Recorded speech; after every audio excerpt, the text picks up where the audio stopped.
A continuación, a primera hora.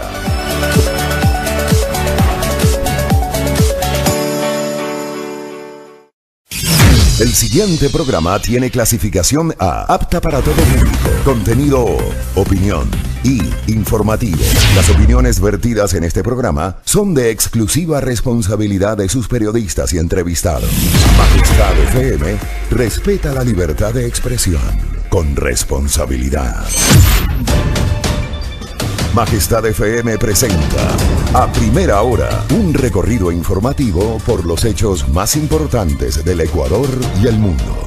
Majestad FM presenta a primera hora un recorrido informativo por los hechos más importantes del Ecuador y el mundo. Y la opinión fresca, diversa y plural. Al aire, los contertulios Fabricio Vela y Alexis Moncayo. Bienvenidos.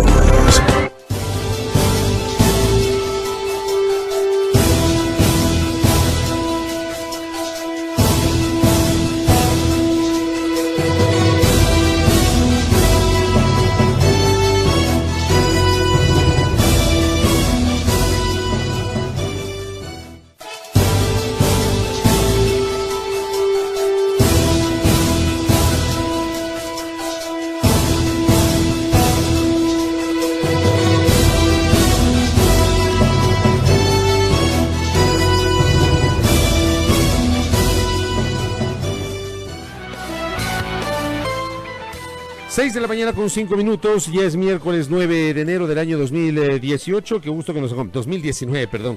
Qué gusto que nos acompañen oyentes amigos de Majestad FM, televidentes de Majestad Televisión. Comenzamos ya con 120 minutos de noticias, entrevistas, comentarios de interés en este su espacio informativo a primera hora a través de Majestad FM, la soberana del aire. Los contertulios listos, Alexis Moncayo y quienes habla Fabricio Vela para conducir este noticiero, Wendy Barreiro en la coordinación y manejo de redes sociales, Juan Pablo Constante, DJ Line en el Control Master. Contertulio, buenos días. Hola Contertulio, ¿cómo estás? Buenos días, saludos cordiales a todos nuestros amigos que cada mañana madrugan junto a la señal de la soberana del aire Majestad FM, de a primera hora. Y de los contertulios, saludos a todos quienes se enganchan también con la señal de redes sociales, en la página de Facebook estamos listos ya para arrancar con los siguientes minutos con opinión, con entrevistas, con noticias, con tertulio. ¿Qué agenda proponemos para este miércoles? A ver, ¿cuál es 9 de enero? ¿Cuál es nuestra agenda para el día de hoy? Vamos a proponer las siguientes entrevistas. Estará con nosotros. Agenda, ¿no? ¿Ah? Variadita. Sí, muy variada. Vamos a hablar de los temas asociados a las aspiraciones del sector de la transportación en taxis.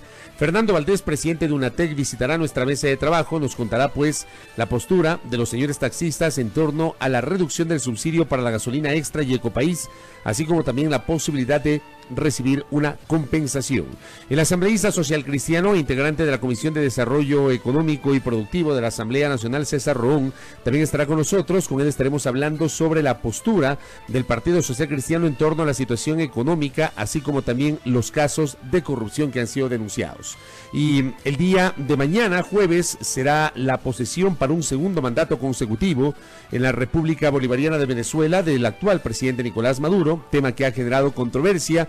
Hay una clara postura por parte de la mayoría de países latinoamericanos en el sentido de desconocer este segundo mandato de Maduro, con excepción de naciones como Nicaragua, como Cuba o como Bolivia, que sí reconocen la reelección de Nicolás Maduro. Un experto en la materia, el ex vicecanciller y diplomático Marcelo Fernández de Córdoba, estará con nosotros en A Primera Hora. Esa es nuestra agenda para el día de hoy. Bienvenidos, comenzamos de inmediato con los titulares. El siguiente segmento tiene contenido y informativo. En A Primera Hora, los titulares de la jornada de hoy.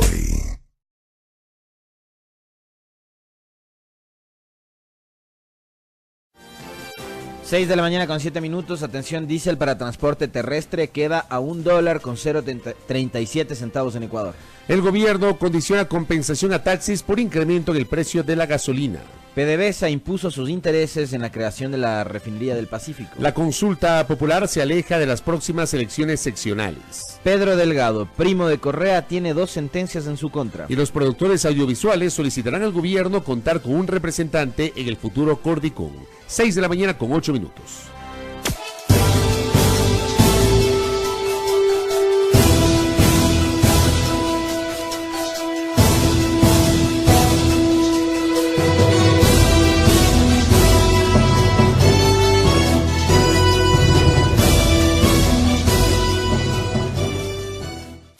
6 de la mañana con 8 minutos, diésel para transporte terrestre queda a $1.037 en Ecuador, nota de diario El Universo.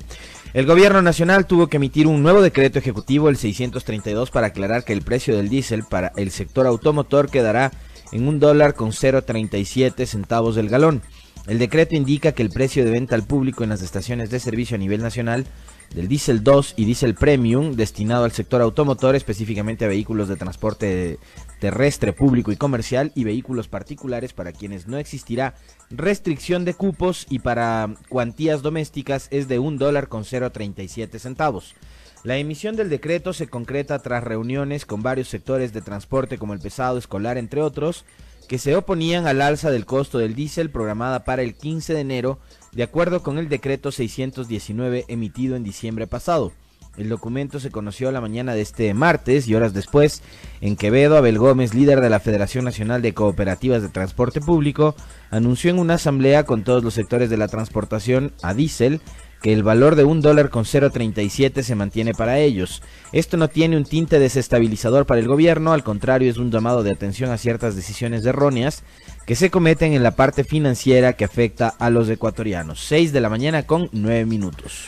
En el mismo contexto del precio de los combustibles, Diario El Comercio titula: Gobierno condiciona compensación a taxis por incremento en el precio de las gasolinas. La Federación Nacional de Operadores de Taxis, Fedotaxis, sellaron acuerdo con el gobierno con relación a las compensaciones por el incremento del precio de las gasolinas Extra y Ecopaís. Esta medida estará condicionada al cumplimiento de parámetros de calidad en el servicio por parte del taxismo. El secretario particular de la presidencia, Juan Sebastián Roldán, ratificó que las compensaciones se entregarán solo a los miembros de las cooperativas de taxis que garanticen un servicio de calidad para los ciudadanos. El gobierno negoció por separado con los taxistas y con el resto de federaciones de transporte público y de carga. Para sellar este acuerdo, los dirigentes nacionales del taxismo se reunieron con los consejeros y asesores presidenciales. En la cita se ratificó el acuerdo de categorización que contemplaría una compensación de 37 centavos de dólar por galón de combustible consumido. Bajo el mecanismo que acordaron, los taxistas que operan en las ciudades de categoría A recibirán un cupo de 270 galones al mes como parte de las compensaciones. En esta matriz estarían las ciudades grandes como Quito, Guayaquil, Cuenca, Manta, Portoviejo, Machala y Santo Domingo.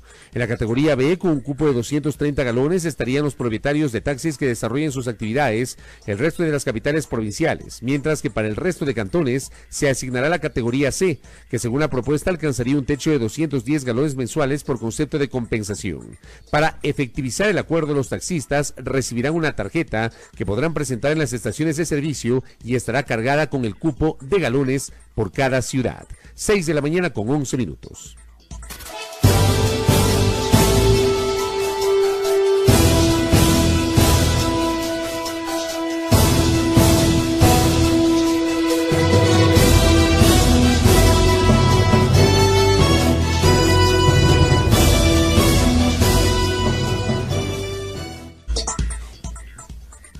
Seis de la mañana con 11 minutos, PDVSA impuso sus intereses en la creación de la refinería del Pacífico, nota de diario El Telégrafo. El 7 de enero se cumplieron 11 años desde que Petroecuador y la venezolana PDVSA firmaron en 2008 el memorando de entendimiento para crear la compañía de economía mixta, Refinería del Pacífico RDP Compañía Mixta, la cual fue constituida legalmente en julio de ese mismo año. La Refinería del Pacífico, hoy denominada Refinería de Manabí, fue uno de los proyectos con mayor ambición del gobierno anterior. Fue pensada para procesar 300.000 barriles de crudo al día, especialmente de origen venezolano. El tiempo transcurrió sin que el gobierno de entonces y también el actual consiguiera el financiamiento necesario que cubriera los 14.100 millones de dólares presupuestados inicialmente para el proyecto. Al cabo de más de una década solo existe un extenso terreno aplanado, obras tempranas, el acueducto La Esperanza y un cuestionable manejo gerencial, además de procesos legales vinculados a actos de corrupción. Alrededor de 1.531 millones de dólares se gastaron en todo ese tiempo, según la firma RPS Energy Limitada del Reino Unido, avalada por el Programa de Naciones Unidas para el Desarrollo PNUD, para hacer una evaluación técnica y económica. Unos 395 millones de dólares se distribuyeron en estudios, ingenierías y licencias, 218 millones de dólares en gerenciamientos, 678 millones en obras tempranas, 84 millones en gastos operativos y 157 millones de dólares en impuestos. El informe de RPS señala que el 44% de la inversión, es decir, 678 millones, se destinaron a obras tempranas, terrenos, vías y campamento, plataforma y acueducto. Sin embargo, fue una equivocada decisión proceder con las obras tempranas antes de asegurar la decisión de financiamiento del proyecto, dice el informe. Para llevar a cabo la evaluación, la firma recibió 500 documentos, pero luego de revisar su contenido determinó que al menos el 70% de los papeles no eran relevantes para el análisis. Faltó importante información relacionada a estudios de confiabilidad de la planta eléctrica, estudios geotécnicos que justifiquen el tipo y volúmenes de movimientos de tierra, contratados, bases del diseño del acueducto y documentos con los justificativos para adelantar obras tempranas, entre otros. 6 de la mañana con 14 minutos. Revisamos otros temas. La consulta popular se aleja de las elecciones seccionales, es el titular de Diario Expreso. La propuesta de una consulta popular para cambios constitucionales se va difuminando. A 4 meses de terminar sus funciones, el Pleno del Consejo de Participación Ciudadana y Control Social de Transición se reunió ayer con el presidente Lenín Moreno en el Palacio de Carondelet. La cita, que duró algo más de 2 horas, se centró en 4 temas. Uno de estos fue la necesidad de hacer reformas constitucionales. En septiembre pasado, el presidente del Consejo, Julio César Trujillo, dijo que estas se podrían hacer con una consulta popular a celebrarse el 24 de marzo junto con las elecciones seccionales. Sin embargo, los tiempos políticos se convirtieron en un obstáculo para llevar adelante el proceso junto con la elección de autoridades.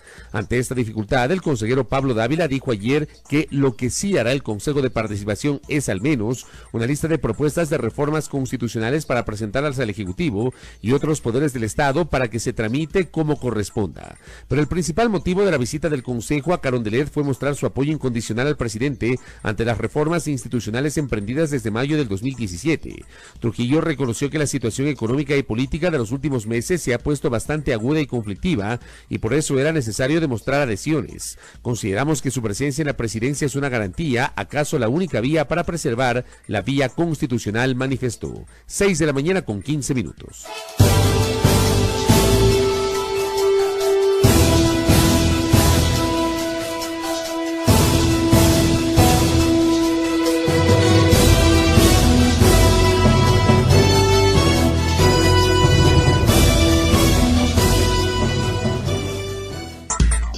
Seis de la mañana con 15 minutos. Pedro Delgado, primo de Correa, tiene 2 sentencias en su contra. Nota de diario La Hora. Pedro Delgado, primo del expresidente Rafael Correa, salió del país el 20 de diciembre del 2012, supuestamente para asistir al matrimonio de su hijo. Pero hasta ahora no regresa, reside en su casa valorada en $385,000 de Miami, Estados Unidos. En 2015 fue sentenciado a 8 años por peculado que no prescribe, por lo que si regresa deberá pagar la condena. Ahora a esta sentencia se suma otra imprescriptible, 5 años de cárcel por enriquecimiento ilícito. El Tribunal Penal de la Corte Nacional de Justicia condenó ayer a Delgado como autor del delito por no haber justificado el aumento de su patrimonio por un monto de $394,400. Además le impuso la restitución al Estado del doble perjuicio, $788,000, para lo cual dispuso el comiso de sus bienes, incluida su casa en Miami.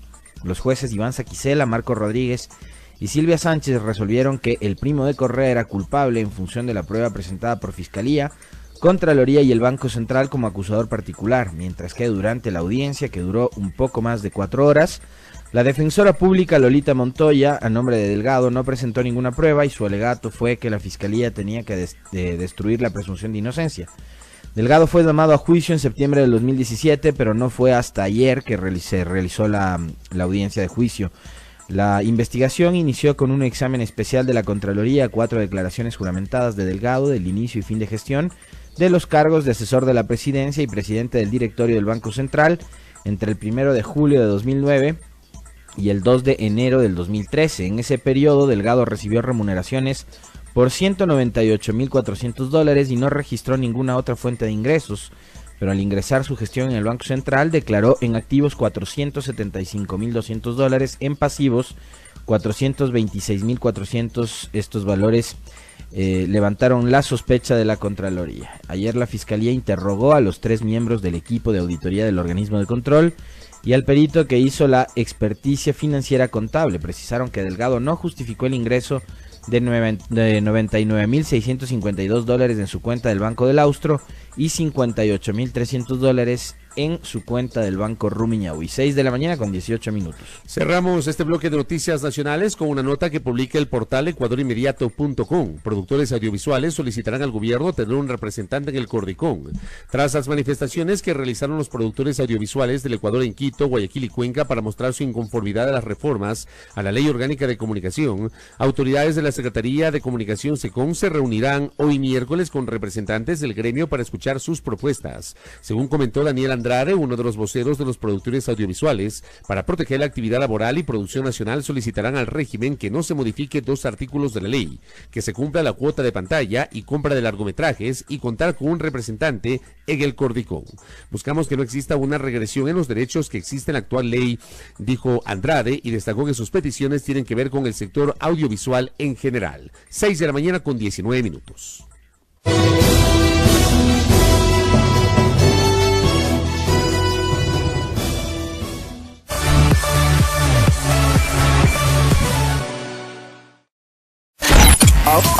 Ahora escucha Majestad FM. Ahora escucha Majestad FM en el canal 3 de TVNet. Majestad FM. Majestad FM. Con todos sus programas, locutores y DJs, están las 24 horas contigo en el canal 3 de TVNet. Majestad FM. La soberana del aire. Ahora en el canal 3 de TVNet. Llévanos contigo a todas partes con nuestra aplicación para teléfonos móviles. Majestad Go. Majestad Go. Disponible hoy en Google Play y en la App Store de Apple. Majestad Go. Junto a ti, todo el tiempo.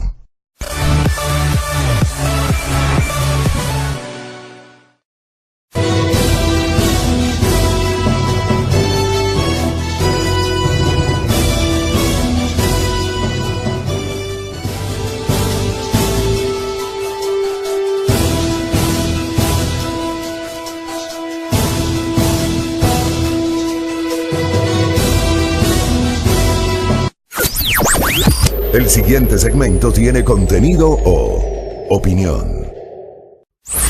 Los contertulios analizan ahora la actualidad del país y el mundo. En A Primera Hora, la tertulia del día. Un ejercicio de plena libertad de expresión con responsabilidad.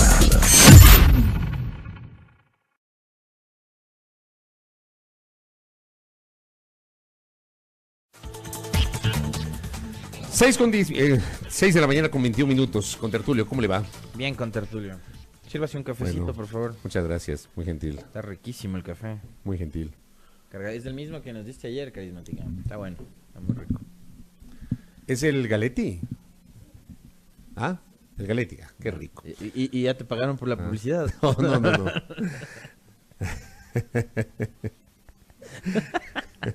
Empezamos con pie izquierdo hoy día. Bueno. Día de miércoles. A ver, ayer hubo una sentencia con Pedro Delgado, sobre Pedro Delgado, el ex gerente del Banco Central, el ex presidente de la unidad esta de gestión de las empresas incautadas, la OGEDEP, que en su momento alcanzó un nivel importante de poder en el gobierno del presidente Rafael Correa. Que no toleraba la prensa. Exacto, y de esto hemos hablado en varias ocasiones. Era un funcionario completamente intolerante. Prepotente, autoritario. El hombre le engañó al presidente, le engañó al país, partiendo de la falsificación de su título de tercer nivel. Supuestamente el hombre tenía un título de cuarto nivel, pero resulta que su título de tercer nivel como economista de la Universidad Católica del Ecuador de la PUCE había sido falsificado. Por ende era inválido su título de cuarto nivel, pero digamos que ese fue el delito menor si se compara con otros, y uno de esos, el de enriquecimiento ilícito, mereció el día de ayer una sentencia por parte de la Administración de Justicia. Oye, a 5 años de prisión. A un segmento del correísmo no le ha gustado que recordemos esos pasajes tristes de la historia de este país. Uno de ellos, el del homenaje que le organizaron creo que su familia y al que asistió a todo el gobierno en pleno aquella vez. Y por ejemplo, yo estuve ahí, a mí no me sí. contaron y yo no es que vi el video ayer en YouTube. No. Yo estuve de cobertura ese día ahí. Yo en esa época trabajaba en TC y me asignaron cubrir ese evento. Estaba todo el mundo, estaba desde Fernando Cordero, que era a la época presidente de la Asamblea Nacional. Y otro poco de gente más que ahora se hace la desentendida, pero que igual asistió y estuvo ahí. Fue un acto vergonzoso, o sea, de verdad. Y hoy tú puedes decir que sí, que Delgado lo engañó a Correa y demás, pero hay que escuchar esos 29 minutos del discurso de Correa donde lo defiende a capa y espada Delgado. Donde incluso Correa amenaza en ese momento con demandar a Diario El Comercio, que había hecho las publicaciones sobre el tema de la falsedad de los títulos universitarios de Delgado. En donde Correa arremetió en contra de todos quienes habían presentado la denuncia por haber concedido aquel préstamo desde COFIEC al argentino Gastón Dusac. Y otra serie de episodios en donde Correa reiteradamente defendía a Pedro Delgado. Hay que escuchar, hay que tomarse el tiempo de escuchar esos 29 minutos que dura la entrevista. Y hay que hacerlo con cabeza fría, porque, a ver, igualmente ayer una persona, yo también publiqué ayer algo, en el sentido de... A mí hasta estúpido me dijeron por haber publicado ese video. Yo ayer publiqué algo en el sentido de que uno de los errores más crasos, porque para aquellos que defienden a rajatabla el gobierno anterior, tienen que reconocer que también fue un gobierno que cometió errores. O sea, yo siempre he dicho, identifiquemos lo positivo, pero también hablemos de lo negativo. Y también le digo al resto, identifiquemos lo negativo ciertamente, pero también hablemos de lo positivo. El tema es la polarización, ¿no? Y fruto de esa polarización, la gente que con más radicalismo defiende las ejecutorias del gobierno anterior, cuestionan el hecho de que cuando se refieren o se trae a colación los temas asociados a la postura del presidente de la República de ese entonces respecto de lo que estaba pasando con su primo, que luego Correa dijo no era un primo cercano, era un primo lejano, que lo había conocido recién, que no era de su entorno cercano. Más allá de eso, mi cuestionamiento, no de ahora, sino de siempre, ha sido esta postura, craso error de Correa, de haber puesto las manos al fuego por una persona que estaba haciendo materia de una investigación.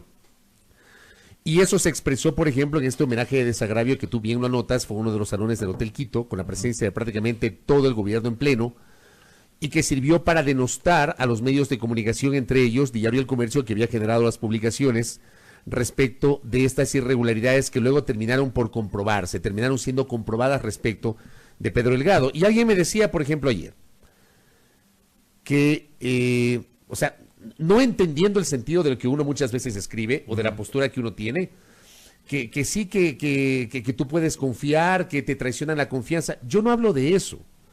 O sea, uno puede confiar en la gente. El tema es que estamos hablando del primer magistrado de la República, sobre cuyo primo, que ostentaba un cargo público, se habían generado algunas dudas, y yo creo que ese homenaje de desagravio marca uno de los episodios más recordados de la década anterior, porque posteriormente este mismo hombre, que fue parte de ese homenaje de desagravio, que contó además con una arremetida contra varios medios de comunicación de la época que denunciaron, entre ellos Diario El Comercio, estas supuestas irregularidades, ese mismo personaje desagraviado resulta que semanas después apareció ante los medios de comunicación reconociendo que le mintió al presidente de la República y admitiendo un delito ante las cámaras. ¿En dónde y cómo? Ya. O sea, a mí lo que me indigna además de ese episodio, a ver, primero que en el homenaje a Delgado se pretendió victimizarlo y ubicar como los malos, los villanos de la película a la prensa y a la gente que había presentado las denuncias en contra de Delgado, que ya creo que todos hemos visto, no era un angelito. El 19 de diciembre, y mira tú que dábamos lectura a la nota de Diario La Hora, el Diario La Hora dice, el hombre salió del país del 20. Bueno, el 19 de diciembre, un día antes de que el tipo salga del país, el mismo gobierno de Correa, en las instalaciones de la SECOM, le dio la plataforma y las pantallas para que el hombre renuncie ante las cámaras de televisión en una cadena nacional, en donde admite haber cometido un delito. O sea, admite haber cometido un delito delante de las autoridades del gobierno y a través de las cámaras delante de todas las autoridades judiciales del país. Yo pregunto, ¿la Fiscalía intentó por lo menos impedir que Delgado fugue del Ecuador? No. Recuerda que el día siguiente no tenía impedimento alguno para salir del país El hombre abordó un vuelo de American Airlines rumbo a Miami, supuestamente para asistir al matrimonio de su hijo. Y se fue haciendo una declaración que lo ha caricaturizado durante todos estos años. Porque es una caricatura lo de Delgado. Dijo que se iba al matrimonio de su hijo. Todo el mundo se ha burlado de él. Dicen que el hijo ya... tuvo otro hijo, claro, y que ya se quedó al bautizo ahora, claro, y después de la primera comunión y así. Entonces él solito, además, con esa declaración con la que pretendió burlarse del país y que de hecho se burló del país, también terminó caricaturizándose y caricaturizando todos los hechos de corrupción que están detrás de él. Pero sabes que es, digamos, otro elemento que podría ubicarle yo en el tema de lo caricaturesco que tú acabas de mencionar. Es que en el curso de la campaña electoral del año anterior, tú recordarás, 2017, aparecieron los denominados Primo Leaks. Resulta que eran estos extractos de video en donde el señor Delgado, que no tiene calidad moral para decir nada, ni para denunciar nada, no tiene estatura moral, no tiene calidad moral para nada, resulta que aparecía como gran denunciante diciendo que iba a revelar no sé qué datos y que iba a presentar no sé cuántas denuncias y que iba a hacer públicos hechos de corrupción.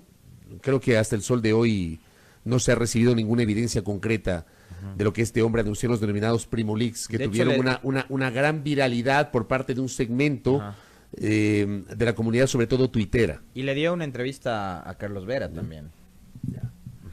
Entonces, en plena campaña, como tú bien señalas. Ese tipo de cosas también hay que recordar, cómo el hombre pasó, digamos, de victimario a víctima. Cómo los pájaros empezaron a disparar contra las escopetas. Bueno, este hombre fue ayer sentenciado en ausencia a 5 años de prisión. Se puede sentenciar en ausencia por el delito de enriquecimiento ilícito, pero no me vengan a mí, perdónenme, con todo respeto, yo creo que yo siempre he apelado al sentido de autocrítica que no todo el mundo la tiene. Perdónenme, en el gobierno anterior se equivocaron, el presidente de la República en su momento se equivocó. Y yo digo, no hablo de la confianza, y que se entienda, yo no me refiero al tema de la confianza, me refiero a la postura de incredulidad en lugar de, a ver, tengo esta duda, procedo a investigar, entiendo que eso ocurrió después, pero ¿para qué el homenaje de desagravio? Para desafiar, pues. ¿Me comprendes? Para desafiar. ¿Para qué? Para desafiar. ¿Para qué el homenaje de desagravio? Para desafiar. Entonces, ese es uno de los más grasos errores de la administración anterior, en esta suerte de confrontación que tuvo el entonces presidente de la República con los medios de comunicación y con un segmento de la clase política. Y yo menciono este elemento, este hecho, porque al menos en el caso de Delgado, no es el único ciertamente, pero al menos en el caso de Delgado, los delitos imputados a este hombre fueron demostrados, partiendo tal vez del delito más simple. Él mismo reconoce que falsificó su título de tercer nivel, y pese a reconocerlo, el fiscal de turno no hizo absolutamente nada para impedir su salida del país al día siguiente. Que no es tan simple, no es que se fugó así nomás. Un título universitario. Eso no es tan simple. O sea, te habla del nivel del hombre, ¿no? Sí. Sería incapaz de decir, ir a presentarme como doctor en algún lugar, un título que no lo tengo, no soy. Claro que sí. ¿Me entiendes? Déjeme enviar un saludo a Santo Domingo. Doy paso de inmediato a los compañeros del informativo allá en la provincia de Sáchila. Ya están listos para continuar con la emisión de noticias. Nosotros, evidentemente, y a los amigos televidentes de Majestad Televisión, les invitamos a que sigan en sintonía del canal. Hacia las 9 de la mañana y luego a las 6 de la tarde tendrán la retransmisión de este espacio con los contertulios a través de Majestad FM. Saludos, Santo Domingo. Sigan ustedes con el informativo. Buenos días. Ahora, a mí lo que me 6:32. A mí lo que me resulta como medio anecdótico y medio gracioso con respecto a este pasaje y el rol que uno cumple como comunicador es, claro, hay algunas cosas que dependiendo de la gente y dónde se ubica la gente le cae bien o mal. Entonces, que uno le recuerde, por ejemplo, pasajes tristes de la historia como los de la desaparición de los hermanos Restrepo, para un sector está bien recordarlo, para otro está mal. ¿No? Hubo un sujeto que me respondió en Twitter a propósito de una publicación de un video que dura como media hora, 25 minutos exactamente, que lo hace nuestro colega Robinson Robles, una recopilación videográfica espectacular, porque tiene declaraciones de Luis Robles Plaza, de don Pedro Restrepo, de María Fernanda, de los policías involucrados en este crimen horroroso. Tiene una serie de testimonios que es espectacular. Les recomiendo que lo vean en el canal de YouTube de Robinson. Y hubo un sujeto que me respondió diciendo, bueno, ya que jode el viejo de Restrepo si le dieron $1 millón. ¿Qué puedes hacer? ¿Qué respuesta merita un sujeto así? El bloqueo, o sea, tuve que bloquearle porque seguramente al hombre, si le desaparecen, si le violan, le matan y le desaparecen a su hija o hijo, con $1 millón el tema está saldado. Pero ese tipo de miserias encuentras tú en las redes sociales. Sí, Entonces, sí. pero para alguna gente está bien que uno recuerde el tema de los hermanos Restrepo. Para otra gente, a otra gente le cae mal porque es defensora del gobierno de Febres Cordero, de los socialcristianos y tal. Pero asimismo hay gente que esa famosa muletilla de Correa del prohibido olvidar no le calza cuando se trata de los casos del gobierno de Correa. Entonces creo que a propósito de la sentencia de ayer en contra de Delgado, había que escuchar aquel discurso de Correa y por eso subimos, ¿no? Y así como tú también hiciste una publicación con respecto al tema y también recibiste insultos y críticas, yo también, porque finalmente créanme que para nosotros de ese tipo de cosas nos ubican en un pedestal distinto del resto. ¿Saben por qué? Porque a Vela y a mí nos critican los correístas y nos critican los de la otra vereda. Eso nos ubica en un sitio de privilegio, de verdad. Porque nosotros no estamos haciendo periodismo de trinchera, a favor de nadie, ni en contra de nadie. Ni estamos militando por la 5, militando por el PCC o por Creo. O por la 35. O por la 35, o por el gobierno. No, porque hay algunos colegas que nos ubican como morenistas. Sepan que acá los ministros, la mayoría, creo que la ministra de Salud, ayer le conversamos coloquialmente con ellos, de las pocas funcionarias de este gobierno que todavía accede a venir acá porque los otros o no les interesa o no les gusta o no les conviene venir acá, no sé. En realidad no creo que sean los ministros, sino por otras instancias. Pero bueno, yo como siempre he dicho, acá viene el que quiere venir, el que no quiere venir simplemente no viene. A propósito también de otras críticas, que ¿por qué no hablan del tema de del informe de la ONU?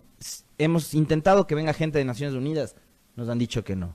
No les podemos obligar. Le buscamos al ministro de Energía y Recursos Naturales No Renovables. Ayer prefirió ir a un par de medios distintos y no vino a este medio. Entonces ya es no podemos obligarles, mis queridos amigos. O sea, las agendas también no dependen únicamente del medio. Buscamos al gerente de Petroecuador y tenía que salir de la ciudad el día de hoy. Entonces, digamos que se ha hecho lo posible para poder tener, digamos, diversas visiones en torno a este tema. Alguien nos decía, ¿por qué no invitan al doctor Tandazo? Estuvo hace un par de semanas acá el doctor Tandazo. Ayer también me pidió alguien, un amigo que nos encontramos en el parqueadero, oye, ¿por qué no le invitan? La misma respuesta, hace un par de semanas. Hace un par de semanas tuvimos al doctor Tandazo. Sí, y aquí, por ejemplo, ya que traes a colación este tema, Edison Mayorga nos escribe y dice: el caso Delgado es solo una muestra de las incoherencias que sucedieron en el periodo anterior.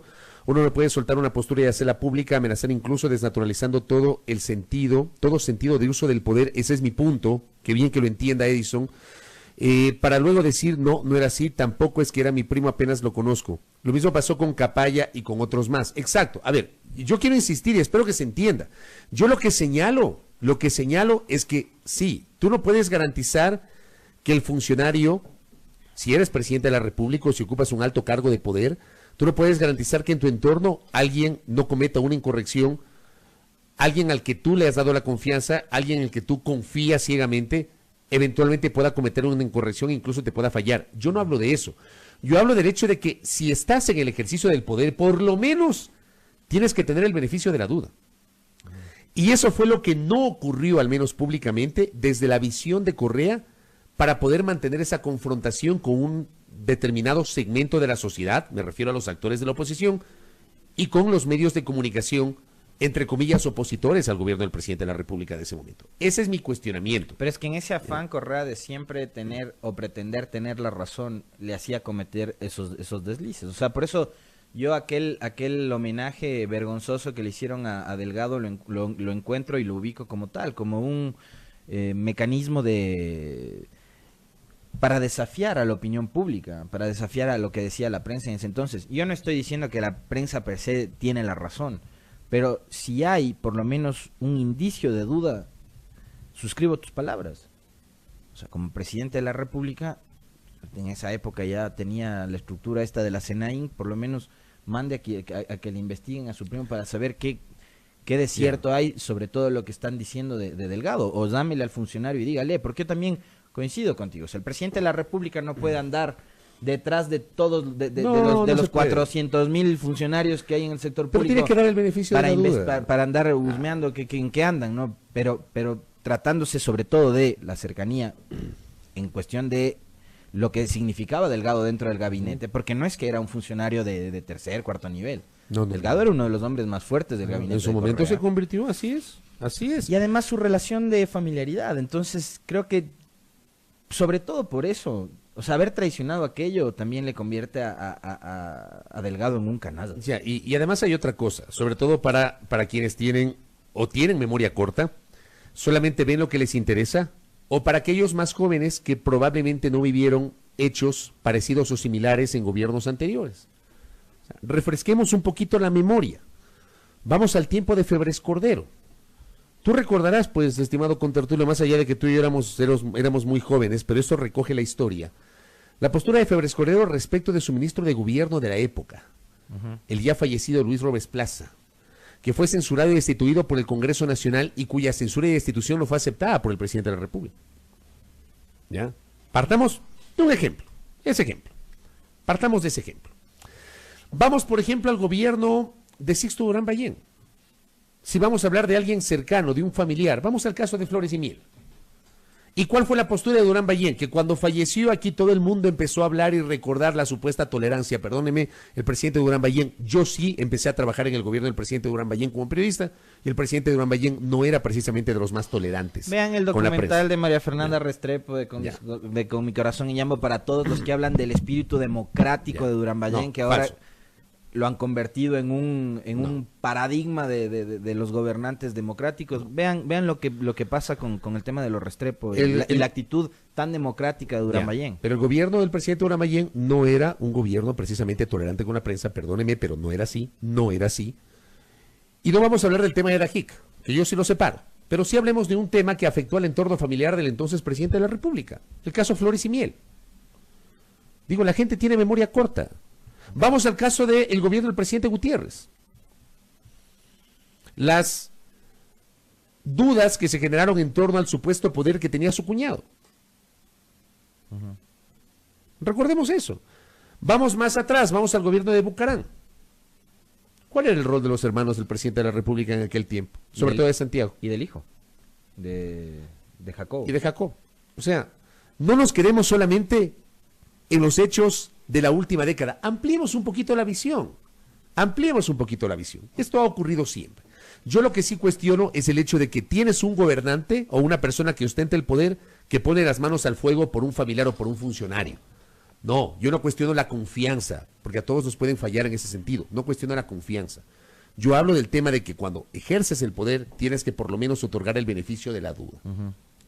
Y a propósito del otro comentario que tú habías hecho, yo sí quiero decirle a la audiencia, por un elemental sentido de respeto, se acercan las elecciones y en este espacio sí vamos a tener la presencia de candidatos. Nosotros, y quiero comentarles, estamos esperando que se oficialicen las listas de candidatos, que será entre el 15 y 20 de enero. Por eso en este momento no estamos recibiendo candidatos. Cuando tengamos ya las listas oficiales, nosotros vamos a generar una distribución que permita garantizar equidad. Sí, de la forma más cercana los principios de equidad y de pluralismo que han caracterizado este espacio desde sus inicios en agosto del año 2010, como nos hemos manejado en otras campañas políticas. Eso sí, la audiencia no espere que quienes integramos este espacio de noticias llamemos a votar o a no votar por tal o cual vertiente política o por tal o cual candidato. Eso no va a ocurrir en este espacio.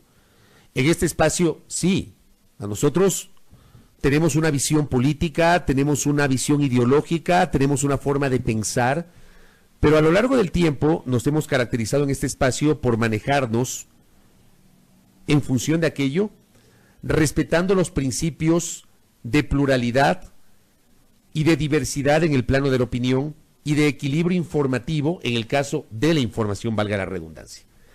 Nosotros no somos nadie para decirle a usted, amigo televidente, a usted, amigo oyente, que voten por tal o cual tendencia o que no voten por tal o cual tendencia, porque además hay que recordar, y esto ayer tuvo la gentileza un distinguido amigo de compartirme a través de las redes sociales, hay que recordar que hay una disposición de carácter legal contenida en el artículo 203 del Código de la Democracia que dice lo siguiente: Los medios de comunicación social se abstendrán de hacer promoción directa o indirecta, ya sea a través de reportajes especiales o cualquier otra forma de mensaje que tienda a incidir a favor o en contra de determinado candidato, postulado, opciones, preferencias electorales o tesis política. Esto que estoy diciendo, lamentablemente, no se ha cumplido. No se cumplió en la campaña de 2017 y tú debes recordar. Siempre he citado que la campaña de 2017 es probablemente uno de los episodios que con mayor fuerza debería ser analizado, debería ser materia de tesis, de investigaciones por parte de las facultades de comunicación de las universidades, sobre cómo fue el manejo mediático en la campaña de 2017, una clara división y un claro alineamiento de los medios en función de la una candidatura y otros en función de la otra candidatura, porque así fue. Los medios en su conjunto, con honrosas excepciones, una de esas excepciones, modestia aparte, fue este noticiero y este medio de comunicación. Pero esto que estoy diciendo, esto que cita el artículo 203 del Código de Democracia, lamentablemente, no se cumplió antes y seguramente no se va a cumplir hoy. No se va a cumplir hoy. Nosotros no vamos a incidir para que usted vote o no vote por una vertiente política. Sí vamos a expresar con nuestros comentarios nuestro punto de vista sobre el desarrollo de la campaña, sobre las propuestas de los candidatos, sobre cuál es la visión que tienen sobre la provincia y la ciudad, sobre qué pasa en los cantones que pertenecen a la provincia de Pichincha, sobre los cuales también seguramente nos pedirán espacios, pero de ninguna manera, al menos yo, y estoy seguro que el contertulio comparte esta visión, no somos nadie para decirle a usted que vote o no vote por tal o cual tendencia. ¿Usted qué opina? ¿Qué te puedo decir? Finalmente, yo creo que cada uno tiene que hacerse cargo de lo que hace y dice. Sabrán ustedes cuestionar o no el rol que determinado comunicador cumple en su espacio. Acá, ya lo ha dicho el contertulio, lo que procuramos es tratar de ampliar los espacios para absolutamente todas las vocerías. Lo hemos hecho siempre durante estos 8 años. Nunca hemos tenido ningún candidato, ningún partido, ninguna organización política vetada en este espacio. Han venido todos los que han querido venir, porque hay otros que tampoco han venido. Por ejemplo, en la última elección presidencial, esto digo a manera de anécdota, también se lo puede contar, ¿no? O sea, al señor Guillermo Lasso lo tuvimos algunas ocasiones. Así te también, a Paco Moncayo también. Al presidente Moreno como candidato nunca tuvimos la oportunidad de tener. Ni al entonces candidato a la reelección como vicepresidente Jorge Glass no lo tuvimos nunca en la campaña, lo tuvimos después cuando ocurrió el episodio. Claro, pero por ejemplo sí estuvo Montserrat Bustamante, que fue compañera de fórmula de Paco Moncayo, estuvo Andrés Páez, compañero de fórmula de Guillermo Lasso y así por el estilo, ¿no? Entonces, sí, sumarme al comentario del contertulio. Yo tampoco soy quien para llamarles a ustedes a votar o no votar por alguien, pero si alguien lo ha hecho, sabrán ustedes evaluar ese comportamiento. ¿Sí? Y cada uno, ayer nos decían qué opinan ustedes de tal. Cada uno se hace cargo de lo que hace y dice.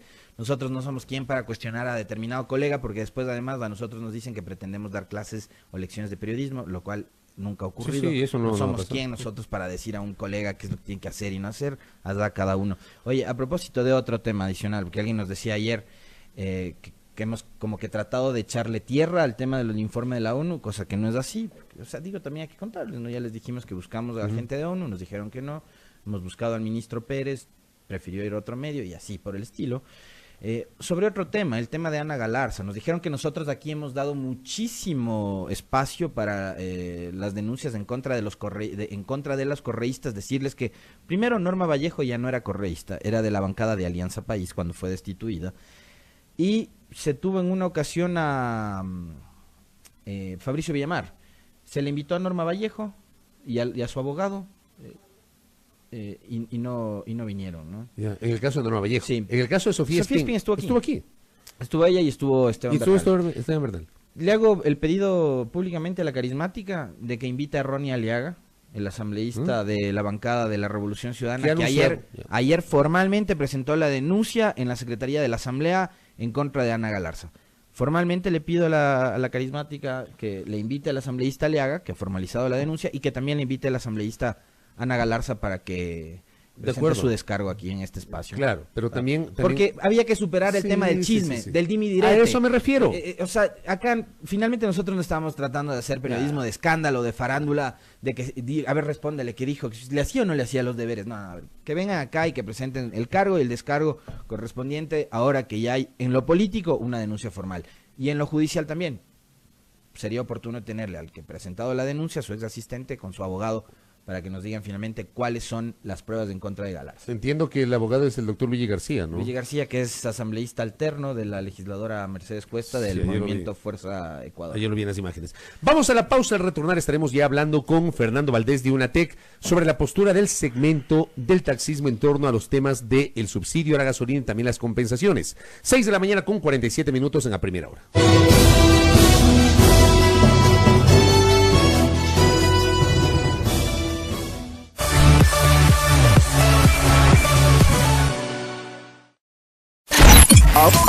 Ahora escucha Majestad FM. Ahora escucha Majestad FM en el canal 3 de TVNet.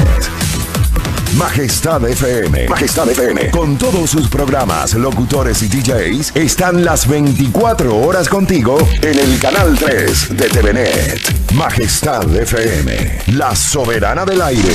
Ahora en el canal 3 de TVNet.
Seis de la mañana con 50 minutos, ahí está lo que yo decía. El colega César Armando Bermeo nos dice, Sixto Durán Ballén nos mandó a perseguir por denunciar el escape de su nieto político en el avión presidencial por el caso Flores y Miel.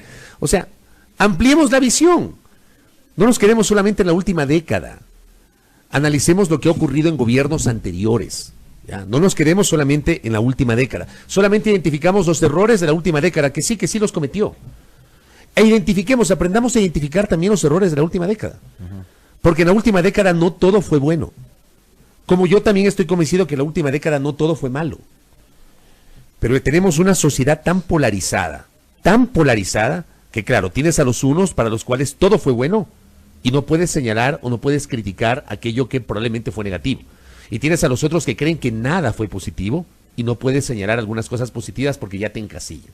Pero gracias a César por esta referencia, igualmente a Nelson Córdoba que nos ha escrito. Don Enrique Araujo nos había escrito desde Ambato, saludos a mi tierra, mi ciudad, donde nos están escuchando a través de la transmisión del Facebook Live. Nos habla del 30S, ya lo vamos a tocar en estos días. Y acá Lorena Muñoz nos dice que por qué no invitamos a Mario Granda. Tengo entendido que ya hubo una solicitud hace tiempo de invitar al concejal. ¿Qué pasó con eso?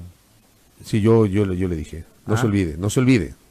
Ya se olvidó. Porque nos dicen que somos incoherentes, que no somos tan plurales como decimos, si es que no invitamos a Granda. Yo ya le dije hace unas semanas. Entonces, por favor, llámale hoy mismo y si puede estar mañana en sí, buena hora. Mejor. Bueno, hablemos del tema de los combustibles. Ayer hubo una decisión del gobierno, fue anunciada por el presidente de la República, se tradujo en un nuevo decreto ejecutivo, el 632, lo presentamos muy temprano, ayer amanecimos de hecho con el texto de ese decreto ejecutivo que aclara el tema del diésel.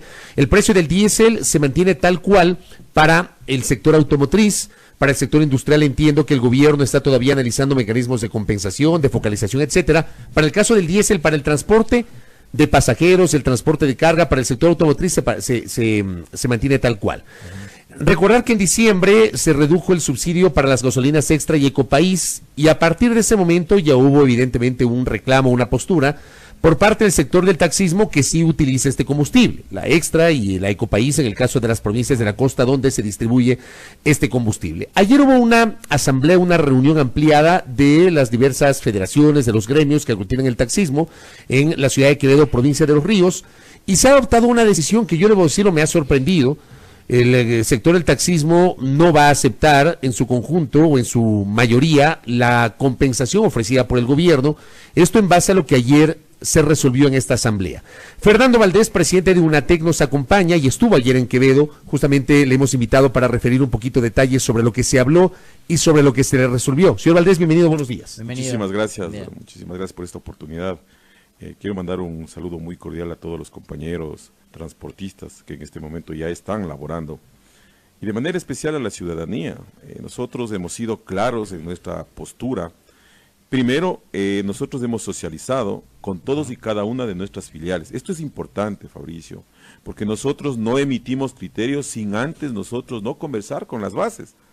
Lamentablemente, una persona que no representa a todo el taxismo, hablo por mi federación, como taxistas ejecutivos, nosotros lo que hemos hecho es reunir a todos los 18 presidentes de las uniones y todos han decidido de una manera unánime, en menos de 15 minutos, estimado Fabricio, de que ese subsidio, primero, oponernos rotundamente al 619 que estaba en primera instancia. La aclaratoria es para el diésel. Entendemos que el transporte pesado, algún sector del sector pesado está también conforme, nosotros no, porque también lo que ha prevalecido es que somos ciudadanos. Por lo tanto, el servicio de taxi ejecutivo no aceptará este subsidio, porque nosotros entendemos que este subsidio acarrearía solamente en el tema laboral alrededor de 30 millones de dólares en Quito. Esto también es digno de resaltar. Ayer también se reunieron las uniones provinciales, tanto de todo Pichincha, en donde han ratificado lo propio. Ellos, al revés de, acumulando un poco más de temas, lo que han dicho es de que ese dinero sirva para capacitaciones, sirva para una plataforma que el gobierno nos otorgue, para nosotros competir con estas aplicaciones. Es decir, nosotros renunciamos a este subsidio que muchos han confundido, y esto, Fabricio, es sumamente preocupante, cómo vendieron esta idea. Resulta que la Unión Provincial de Chimborazo nos dice que no nos opongamos al bono.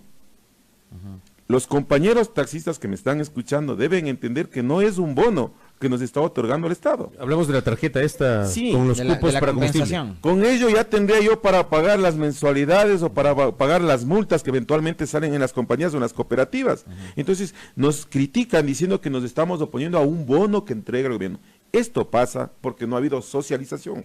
Dejar en claro que este gobierno se ha caracterizado exclusivamente por desatender a la transportación. A ver, ¿cuál es para que la gente también lo tenga ya más claro, Fernando, cuál fue la propuesta inicial de parte de las autoridades del gobierno sobre esta compensación que se pretendía dar al taxista? La compensación estaba basada en un estudio que no sabemos quién fue la persona quien la realizó. El experto, voy a decirlo por ser educado, porque nos dice, en primera instancia, decía que 109 o 119 galones se consumía al mes el taxismo. ¿Dónde está que somos 24 horas, 365 días al año? Llegaron a una media, nuevamente reunidos entre grupos, no con toda la transportación. Esto tengo que aclararlo. No hemos participado en ninguna reunión en la cual se ha definido esto. Quien ha definido esto es el señor Calderón, que representa a Fedotaxis, no a todo el taxismo en general. Y salen con una media de 270 galones, que obviamente en un promedio de 9 galones diarios, lo que se ahorraría, el subsidio sería de $3.30. Es decir, 99.90 nos entregarían al mes. Esto es una gran mentira. Y luego crean taxistas de primera y de segunda. Cuando dicen que solo Quito, Guayaquil y Cuenca tendría acceso a estos 99.90. Claro, se habla de los 270. Y dimos una lectura, una nota del Comercio en la primera parte de este noticiero. Se hablan de ciudades de categoría A. Se habla de Quito, Guayaquil, Cuenca, Manta, Puerto Viejo, Machala y Santo Domingo. Este cupo de 270 galones que cita Fernando Valdés. En la categoría B, con cupo de 230 galones, el resto de capitales de provincia y en la categoría C el resto de cantones del país. O sea, se está categorizando la entrega de esta compensación. Eso es atentar en contra del compañero taxista. Pero no mide, digamos, la realidad. Digamos, la realidad del tránsito de Quito a Guayaquil no es la misma que la realidad del tránsito de Macas, por ejemplo. En Chimborazo, en Riobamba, la carrera más larga de punto a punto es de $3. ¿Cuánto tiene que rodar ese vehículo, Fabricio, para tener un cliente? Aquí en Quito usted en una cuadra tiene un cliente. O sea, no se trata de aquí de dividir al taxismo, de decir que hay ciudades de primera y de segunda, porque todos pagamos los mismos impuestos, todos tenemos la misma forma de categorización. Y segundo, nosotros no nos estamos oponiendo a que todo el tiempo el taxismo nos vean como que tenemos beneficios o canonjías del gobierno. Al contrario, una prueba de ello es la decisión valiente de todos nuestros compañeros de no aceptar este subsidio. Y esto lo digo categóricamente porque se lo hará a través de un documento y que se entregará al señor presidente, lamentablemente con quien no hemos podido reunirnos. ¿La regulación de las aplicaciones ha sido parte del diálogo? Nosotros, en esto quiero ser yo responsable con mi gremio, con el taxismo ejecutivo. Yo, cuando me he indispensado en estos micrófonos, he decidido un autocrítico de la situación del taxismo al no mejorar el nivel de servicio. Pero estos 30 millones que solo en Quito se ahorraría anualmente el gobierno, queremos que se utilice para hacer verdaderas plataformas, pero que sean nacionales. No estamos en contra de estas plataformas, siempre y cuando se regularicen, que ese es el gran problema. La ciudadanía ha entendido como que nosotros nos oponemos por no mejorar el servicio. Si nosotros nos debemos a la ciudadanía, pero si no tenemos una plataforma y hemos invertido el taxismo ejecutivo 30 millones hace 10 años y que no ha servido para nada, lo que hemos pedido es que este gobierno haga una plataforma en la cual nosotros podamos ser los administrados. Pero lamentablemente... Pero que el gobierno haga la plataforma. Es que ese es uno de los temas que dice la ley orgánica de transporte. ¿Que el gobierno implemente una plataforma única para todo el taxismo? Pero por supuesto, puede ser única. Y es más, pueden homologar hasta las mismas aplicaciones que en la actualidad existen. Acá nos envían en ese contexto un mensaje, un oyente, el doctor Santiago Vega, que nos escribe y dice: ¿por qué piden una aplicación por el gobierno y en su defecto mejor no la crean ellos y entran en una competencia sana y justa, además de mejorar su servicio que en la gran mayoría es nefasto, nos dice?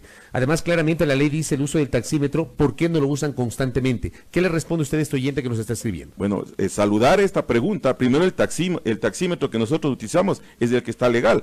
Las aplicaciones pero tienen... pero no lo utilizan siempre. Usted sabe que no lo utilizan siempre. Esa es una mea culpa que nosotros hicimos. Y por ello de eso con usted hemos hablado en infinidad de ocasiones. Usted ha reconocido, y debo decirlo, usted ha reconocido eso, pero lamentablemente este es un problema, un dolor de cabeza para los usuarios. No siempre utilizan el taxímetro.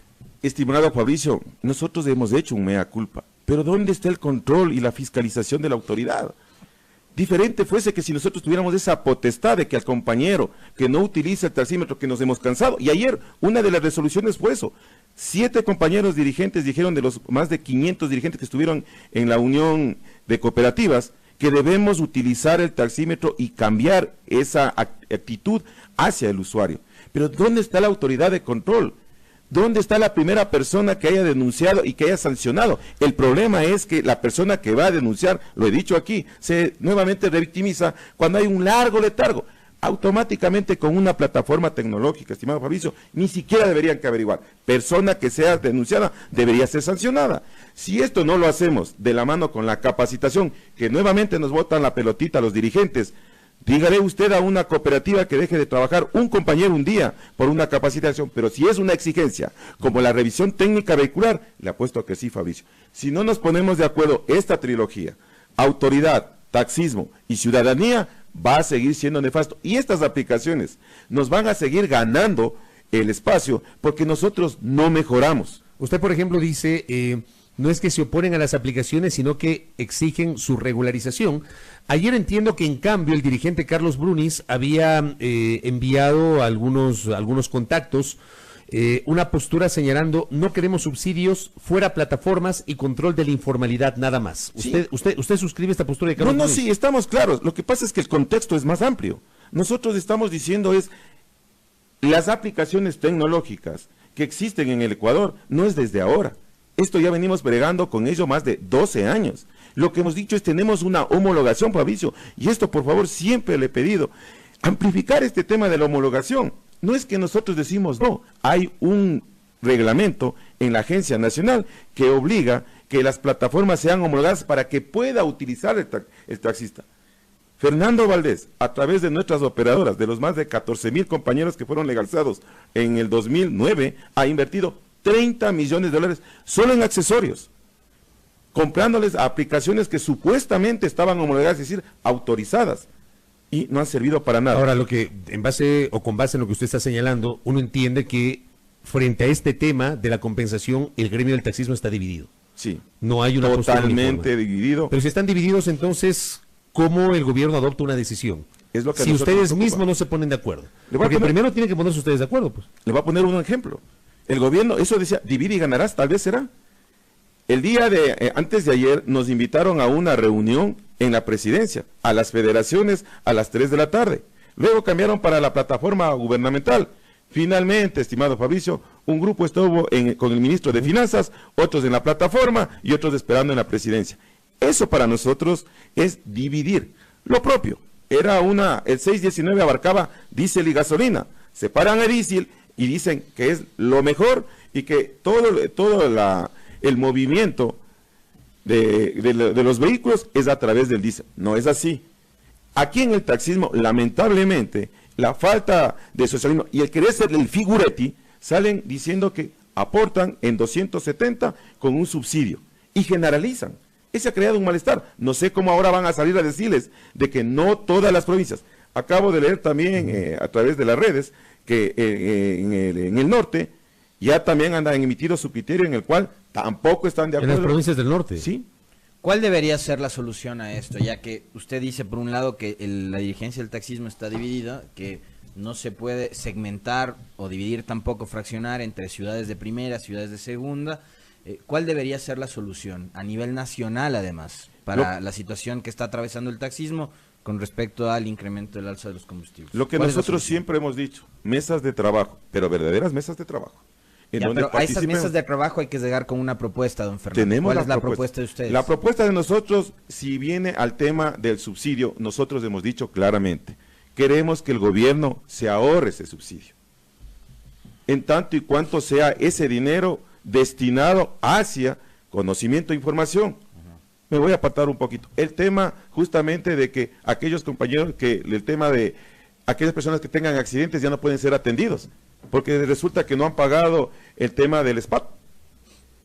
Los dineros que salen del transportista son utilizados en otros temas. Queremos que este dinero que se va a ahorrar el gobierno, que nos acusan de que $50 que les dan a las personas de tercera edad, ahora a los taxistas les van a dar 100. Nos siguen dando palo porque creen que nosotros somos los beneficiarios. Pedimos que eso se instaure un sistema en el cual nos den capacitación, nos den plataformas y que sobre todo sea exclusivamente para el mejoramiento del nivel de servicio, con las sanciones que deseen, pero sí es importante que todos participamos. Lamentablemente se ha cerrado el gobierno en hablar solamente con el dirigente nacional y nos ha dejado por fuera a las dirigencias, a las uniones provinciales. Yo creo que un buen punto de partida sería que ustedes primero, del gremio, claro, pues, se pongan de acuerdo, establecer las vocerías adecuadas y que tengan una posición única. Eso debería ser lo saludable. Yo voy a hablar por mi gremio, estimado Fabricio, porque a eso me debo. El taxismo ejecutivo del Ecuador, las 18 filiales han sido claras, y ese soy el portavoz. Nosotros no queremos el subsidio. Y si así el 619 se mantenga, nosotros no aceptaremos ese subsidio. Correcto. Estamos pendientes entonces de lo que pase con el tema del taxismo y por eso era interesante conocer la posición de los taxis ejecutivos. Don Fernando, gracias por el tiempo. A usted, Mauricio, y a usted muchísimas gracias. Fernando Valdés, presidente de UNATEC, con su postura no están de acuerdo con acceder a esta suerte de compensación y plantean otras alternativas desde la visión de los taxis ejecutivos. 7 de la mañana con 6 minutos en la primera hora. Usted nos puede seguir en nuestras redes sociales. En Twitter, @APrimeraHora_SN. Y en Facebook.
7 de la mañana con 8 minutos. Para quienes nos siguen a través de las redes sociales, tenemos una nueva transmisión, un nuevo enlace del Facebook Live. La anterior, por algún problema técnico, se suspendió, pero ya estamos nuevamente con la señal, la transmisión a través del Facebook Live, la señal de Majestad FM, Majestad Televisión, para las provincias a las cuales llegamos con nuestra señal abierta, Pichincha, Maravilla y Esmeraldas, para el resto del país a través de www.radiomajestad.com, resto del país y alrededor del mundo, y por cierto, el Facebook Live en la fanpage de A Primera Hora y la fanpage de Majestad FM. Recibimos en nuestra mesa de trabajo al señor ingeniero César Roón. Él es asambleísta del Partido Social Cristiano, representa la provincia del Guayas y además integra la Comisión Legislativa de Desarrollo Económico. ¿Cómo le va, parlamentario? Buenos días. Bienvenido. Gracias, buenos días, un saludo especial a todos y a los radioescuchas, un abrazo grande y un feliz año. Gracias. ¿Cómo se proyecta el país este año desde la política económica? ¿Cómo le ve usted como conocedor de estas materias, como representante del sector empresarial, como parlamentario hoy? ¿Cuál es la proyección que le ve usted al país para este año y qué va a suceder en la Asamblea en función de aquello? Bueno, esto no es un año fácil, es un año difícil, un año en que se tiene que tomar medidas, que se tienen que hacer ajustes, que se tiene que poner orden en casa, que se tiene que resolver problemas que no se han resuelto en el país durante 10 años. Hay que dejar claro que al presidente Moreno le toca bailar con la más fea, producto del desafuero, de los excesos, del abuso de poder, de la corrupción, del excesivo gasto, del excesivo endeudamiento que le dejan al gobierno sin salidas. Pero cuando uno es presidente y cuando uno es gobierno y cuando uno tiene que enfrentar las soluciones, tiene que enfrentar la crisis. Y la crisis la tiene que enfrentar el gobierno desde distintos puntos. Tiene que enfrentar la crisis desde la parte económica, que es el principal problema que tiene el gobierno, cubrir el déficit, balancear el presupuesto general del Estado, aumentar la producción petrolera, bajar el gasto corriente a través de la reducción del tamaño del Estado, para lo cual la única fórmula que existe es ir a una homologación salarial, donde se ponga orden en casa, donde no puede haber presidentes de Yachay que ganen $15,000 y el presidente de la República que gane 7, donde no pueden haber asesores que ganan $3,000, asesores uno como los número uno en la Asamblea y otros en los ministerios que ganan 7, 8, 9, 10, 11 y 12. Entonces, aquí hay que poner orden. Ahí se puede realmente hacer un ajuste del tamaño del Estado. Hay, por otro lado, en el sector público 13,000 contratos ocasionales que, de acuerdo a los especialistas económicos, manifiestan que la terminación de esos contratos representarían un ahorro al Estado ecuatoriano de $1,300 millones. Entonces, estas son acciones importantes para corregir el desorden, para achicar el tamaño del Estado. Y mire usted que no estamos sacando a ningún servidor público de los 750,000 que hay ahora. Pero, ¿no? pero sí se ha venido haciendo eso. Algo se ha O sea, achicado. hay desvinculaciones. Algo se ha achicado hay en por lo cuanto a menos los contratos que no se han renovado. partidas es que verdad. fueron suprimidas. Así es. Pero no es lo suficiente. En la proforma presupuestaria que envió el Ejecutivo, el Ministerio de Finanzas, a la Comisión de Desarrollo, a la Asamblea Nacional, el ajuste por sueldos y salarios era apenas de $200 millones.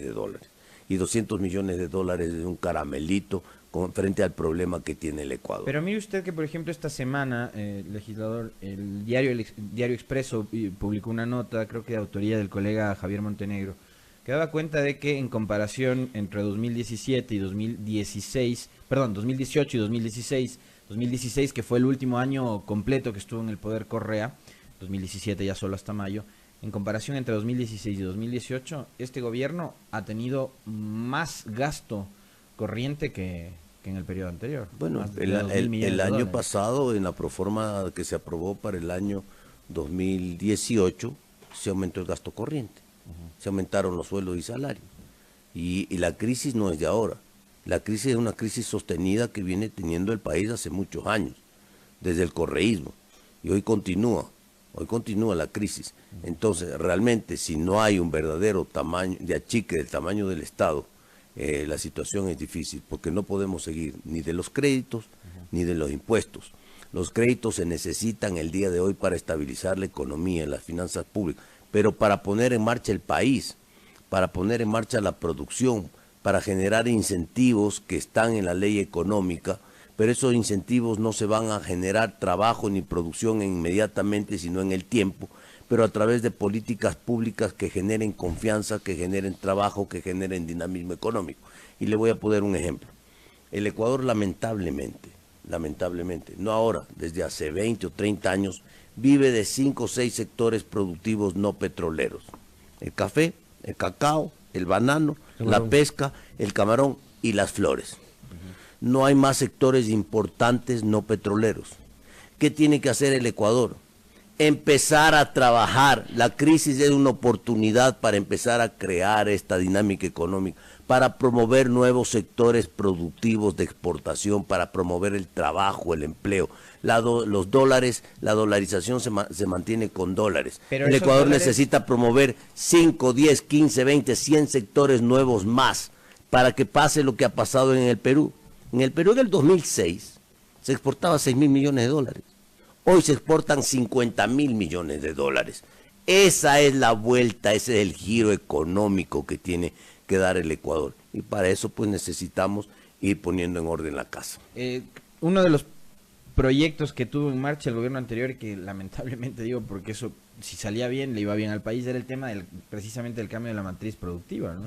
Dejar de ser un país exportador únicamente de recursos naturales no renovables y empezar a generar otro tipo de... Ser un país exportador de impuestos. Aquí hay que hablar claro. El gobierno anterior, que tenía la idea, o medio tenía la idea, para hablar con propiedad del cambio de la matriz productiva, un cambio de matriz productiva castigando al sector productivo, dándole palo al sector productivo, aumentando impuestos, encareciendo el país, deja hoy como situación un estatismo demasiado fuerte, y un sector privado productivo muy débil. Pero legislador, ahora que y un país caro, y un país muy caro. Todo eso, ¿por qué el sector privado no asume el riesgo y empieza a invertir? A eso iba yo. El sector privado lamentablemente no se concretó el tema del cambio de la matriz productiva, pero ahora se han desmontado todos esos todas esas imposiciones que puso el correísmo. Y entonces, ¿por qué el sector privado no empieza a arriesgar capital? El sector privado tiene firmados con el gobierno nacional contratos de inversión por el orden de 9.900 millones de dólares. Muchas de esas inversiones están en camino, están llegando maquinaria nueva para instalación de nuevas industrias, para nuevos sectores productivos. Se está dando un impulso importante a todos estos temas. Esperemos que esos 9.000 millones lleguen en el primer semestre de este año, pero le voy a seguir con el ejemplo. Llega la maquinaria que estamos hablando, se instala la maquinaria, se instala la fábrica, empieza la producción. ¿Cuándo vamos a tener los resultados de aquello? No va a ser este año, es a futuro. Va a ser en los próximos 2, 3 años, porque una nueva industria necesita 2, 3 años para estabilizarse. Pero lo importante es que viene la inversión, se va a hacer la inversión, viene la maquinaria, vienen los bienes de capital, se van a instalar las nuevas industrias. Entonces esos 9.900 millones que tiene firmados, con capitales ecuatorianos del gobierno nacional, el Ministerio de la Producción, el Ministerio de Comercio Exterior, por una iniciativa del ministro Campana. Eso se va a dar este año, pero eso no lo vamos a ver todavía. Lo que tenemos que poner es orden en casa. ¿Y a qué me voy a referir? El modelo de gratuidad está colapsado. ¿A qué se refiere? Está colapsado. Pero hay cosas que tienen que mantenerse en gratuidad, ¿no? Salud y educación pública. Claro, las que da la sábana, obviamente, pues, obviamente. A ver, si hablamos de educación. La primaria gratuita, de acuerdo. La secundaria gratuita, de acuerdo. Y la universidad beca a los mejores estudiantes y una pensión diferenciada de acuerdo a los ingresos. El tema de salud cuesta 250 millones de dólares al año. La atención a los hijos menores de 18 años. Ese hueco en la seguridad social. En la seguridad social. Eso, por ejemplo, no lo paga nadie. No lo pagan los afiliados, no lo pagan los hijos que se atienden, no los paga el gobierno. Y ese hueco, el año pasado eran 250, este año son 500 y el próximo año, y después de 10 años son 2.500. Estas cosas son las que se tienen que resolver, porque además el sistema de seguridad social está colapsado, está quebrado, no funciona, no hay medicina, no hay camas, no hay médicos, no hay atención. Es un desastre. Hay que hacer una reingeniería del sistema de seguridad social en el país para salvarlo, porque el expresidente de la Seguridad Social, el doctor Rodas, fue a la asamblea, a la comisión, ¿y qué dijo? En el 2021 se terminan los fondos de pensiones. El 2021 es mañana. Ecuatorianos, si no nos ponemos temas serios a buscar un sistema, un mecanismo para salvar el sistema de seguridad social, cuidado, tenemos en el 2021 aquí un colapso social terrible. Pero para eso hay que empezar a trabajar hoy. No nos podemos seguir tapando los ojos y mirando para otro lado. Aquí hay que resolver los problemas. Al gobierno nacional, por eso decía, le toca bailar con la más fea de un problema heredado que no es de este gobierno. Y lo primero que hay que hacer para ir poniendo orden en la casa, en el tema de la seguridad social, para terminar la idea, redondear la idea, es que ni este gobierno, ni ningún gobierno le siga cogiendo la plata al Seguro Social, plata de los afiliados. Que el gobierno anterior, el del señor Correa, le sacó hasta la última gota, le exprimió al limón. Oiga, legislador, a propósito del comentario anterior, nos pide un oyente que por favor le planteemos esta inquietud. Es decir, además de permanentemente insistir en que se tiene que achicar el tamaño del Estado, de que se tienen que eliminar impuestos, ¿cuáles son las propuestas propositivas que hay desde su vertiente política para salir de esta situación? O sea, de igual manera, achicar el tamaño del Estado significa que habrá más gente que engrosa las filas del desempleo. Entonces, ¿qué hacemos para que esa gente, por ejemplo, pueda volver a ser productiva? A ver, en crisis no podemos alentar a que haya más desocupación. Por eso manifestaba que una de las políticas tiene que ser la homologación salarial. Esa es la manera de achicar el tamaño del Estado. Entonces, si el asesor, voy a seguir con un ejemplo, que gana $8,000 hoy en el Ministerio de Hidrocarburos, le bajan el sueldo a 3.500, entonces él tiene que decidir si se queda en el Ministerio de Hidrocarburos con trabajo o dice yo me voy al sector privado a buscar un mejor trabajo. Así de fácil. Cuando estamos hablando de que estos contratos de inversión se dan y se van a poner nuevas industrias y nuevas fábricas, se está generando trabajo. El Ecuador tiene que poner orden dentro de la casa, y me refiero al Estado, achicar el tamaño del Estado, para poner orden en todo esto que por encima hemos comentado, para generar confianza, para que sigan viniendo los capitales y las inversiones. Porque la ley de promoción económica, que da, por ejemplo, incentivos de 12 años de exoneración del impuesto a la renta a las industrias que se instalen fuera de Quito y Guayaquil, es interesante, pero es interesante con un país ordenado. Pues.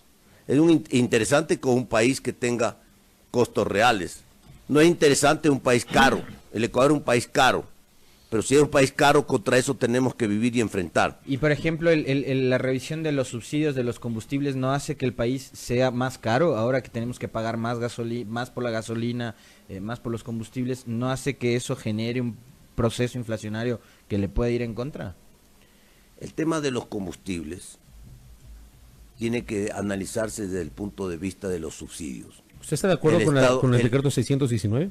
El gobierno nacional el año pasado pagó 3.100 millones en subsidios. Este año en la proforma los subsidios son 4.200. Entonces, ¿hasta dónde nos da la sábana para los subsidios? El sector, lo primero, a los más pobres. Esas son prioridades, subsidios focalizados que tiene que el gobierno analizar. Si vamos a liberar el tema de los combustibles, ¿no? Muy bien, vamos a liberar, pero sin impuestos, pues, porque resulta que ahora los ciudadanos estamos subvencionando al Estado con combustible caro. Y les voy a poner el ejemplo. La gasolina super, que en el Ecuador está a 3.10, que está flotando ahí en el mercado. Entre 2.90 y 3.10 está en este momento. $3. En Estados Unidos cuesta 2.70, el día de hoy, con los precios del petróleo, ¿no? Entonces, aquí, ¿cómo se va a hacer? Porque aquí resulta que en el Ecuador hay actividades productivas que están financiadas por el gobierno. Hay sectores privados porque el taxismo y el transporte es privado, pues no es público, que traen los carros exonerados de aranceles y de impuestos, ¿no es cierto? Y que hoy el gobierno les da 9 galones diarios de combustible, ¿no es cierto?, a costo para que puedan trabajar. Entonces hay sectores que están beneficiados, ¿no es cierto?, ¿no? Y hay otros sectores que están castigados. Aquí, si vamos a poner orden en casa, vamos a poner en orden en casa bien, para todos. Aquí la cuenta de la farra del gobierno anterior la estamos pagando el pueblo ecuatoriano y los ciudadanos. Entonces, cuando yo estoy hablando de nuevos procesos, de reingeniería, de liberar la economía, de abrir nuevos mercados, de abrir y potencializar nuevos productos, de fomentar la producción, para pasar de exportar, como pasó en el Perú, de 6.000 a 50.000 millones, necesitamos promover nuevas actividades, pero necesitamos tener costos reales. El Ecuador sigue exportando impuestos, y le voy a poner un ejemplo que es triste. Mire, ustedes conocen el sector atunero. El atún no tanto como usted. El atún enlatado ecuatoriano casi era un producto exclusivo de venta en el Perú, en los mercados peruanos, hasta hace unos 3 años. Usted iba y encontraba solo atún enlatado ecuatoriano en las distintas perchas de las distintas marcas. Hoy que estamos conversando, el 50% del atún enlatado en las perchas de los mercados peruanos es de Tailandia. ¿Qué significa eso? Que el atún enlatado ecuatoriano tuvo un retroceso de 50% en el mercado peruano. ¿Por qué? Porque viene el tailandés. ¿Por qué viene el tailandés del otro lado? ¿Por qué viene el tailandés del otro lado del mundo? No me diga que es más barato ese atún. Porque es más barato. Porque hoy vivimos un mundo globalizado. Porque producir atún en Tailandia es bastante más barato que producir en el Ecuador. El transporte. Con flete y todo. Porque usted manda ese atún en un super barco, en un Panamá, y entonces manda contenedores inmensos de 40 pies llenos de atún, y entonces el flete le sale barato también.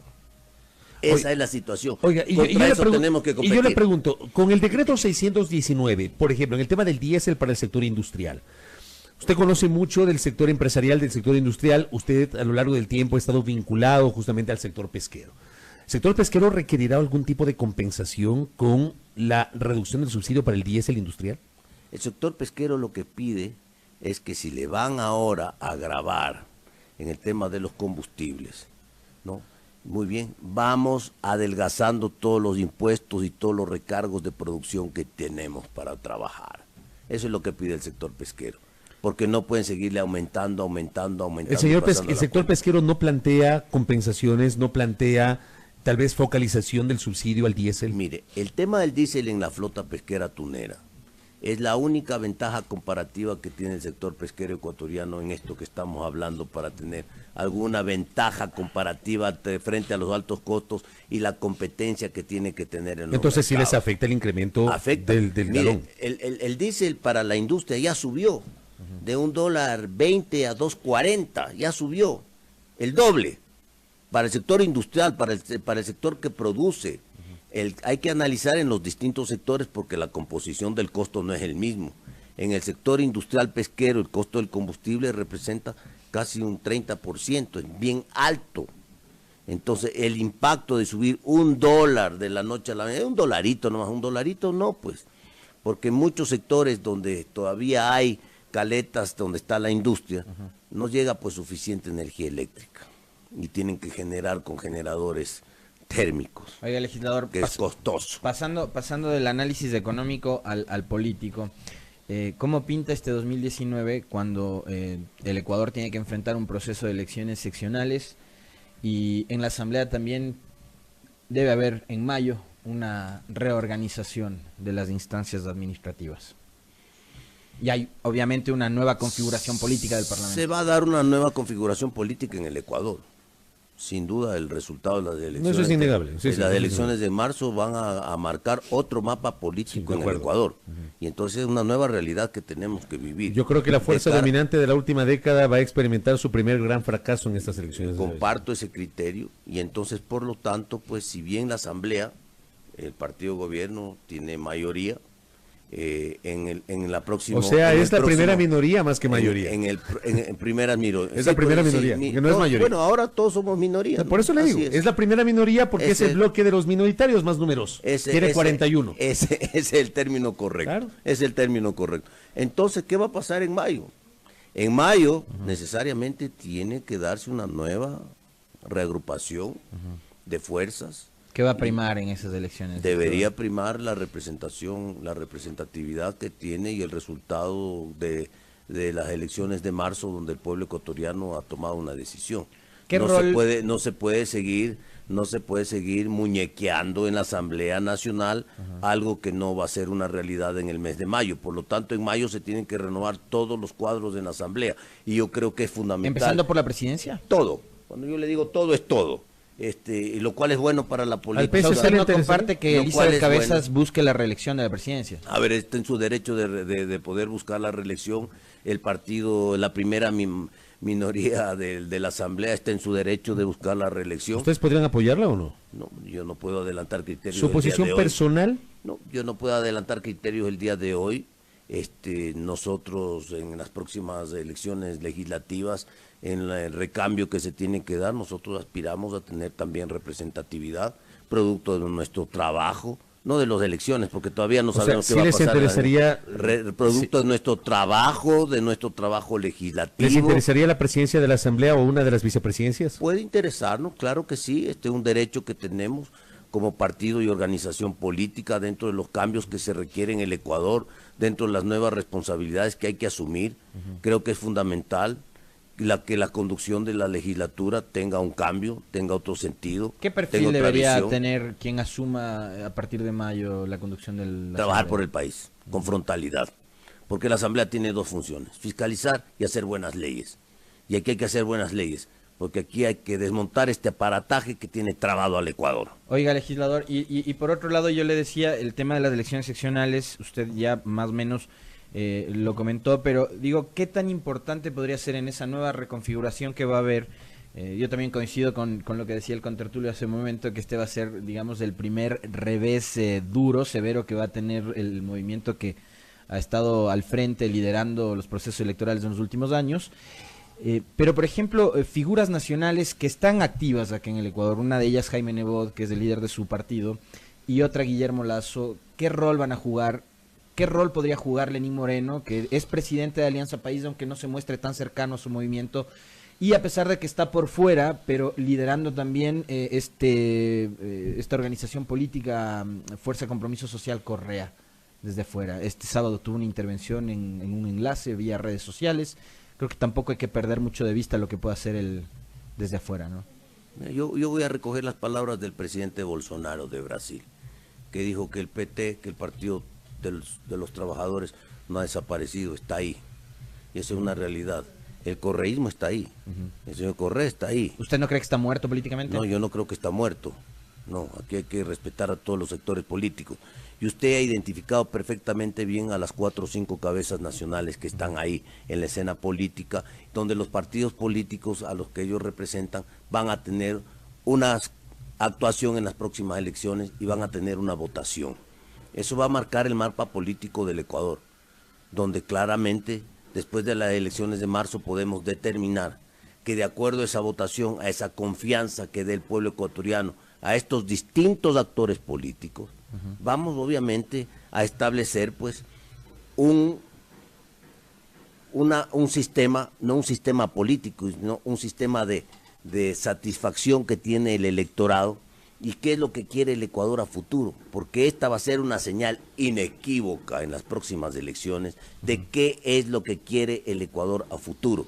Y después de las elecciones del 24 de marzo, el nuevo mapa político del Ecuador va a establecer un casillero de estas figuras, ¿no?, que tienen grandes posibilidades o pocas posibilidades de cara al 2021. Veamos qué pasa el 24 de marzo. Yo sí creo que de lo del 24 de marzo podría derivar una serie de decisiones posteriores. Por ejemplo, podría ser decisivo en función de la reconfiguración en la Asamblea Nacional, porque el 14 de mayo, el mismo día que se posesionarán las autoridades seccionales, habrá renovación de autoridades al interior de la Asamblea Nacional y la reorganización de las comisiones legislativas especializadas. Ingeniero, gracias por el tiempo. Muy amable, legislador. Gracias, un abrazo grande para todos. César Roón, asambleísta del Partido Social Cristiano, en nuestros micrófonos, 7:32.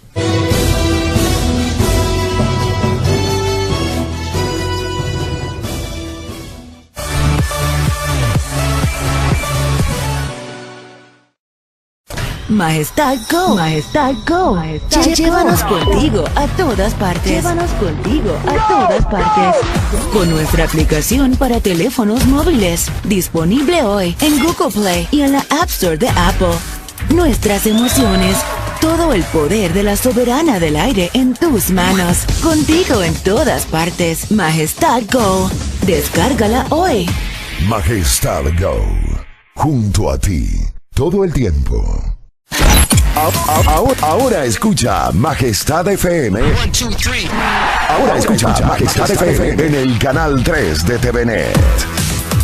Majestad FM. Majestad FM. Con todos sus programas, locutores y DJs, están las 24 horas contigo en el canal 3 de TVNet. Majestad FM. La soberana del aire. Ahora en el canal 3 de TVNet.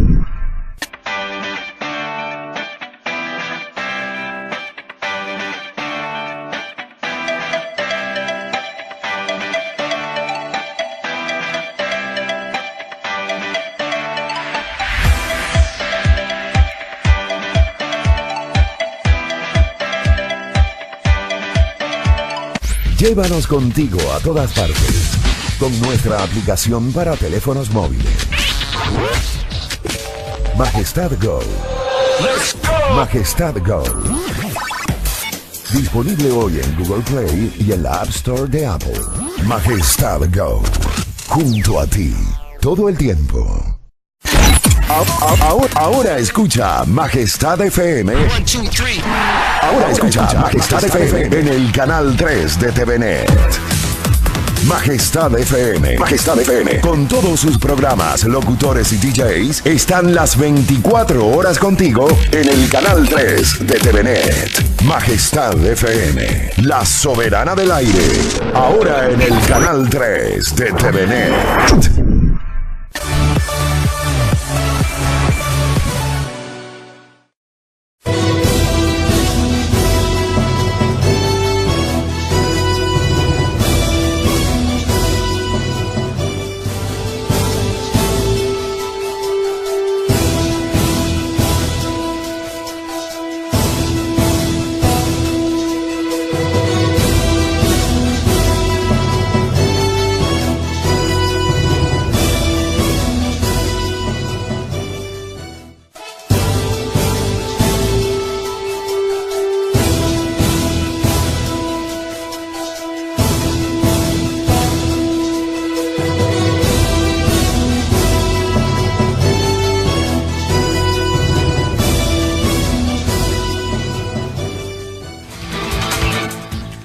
Con 36 en la mañana.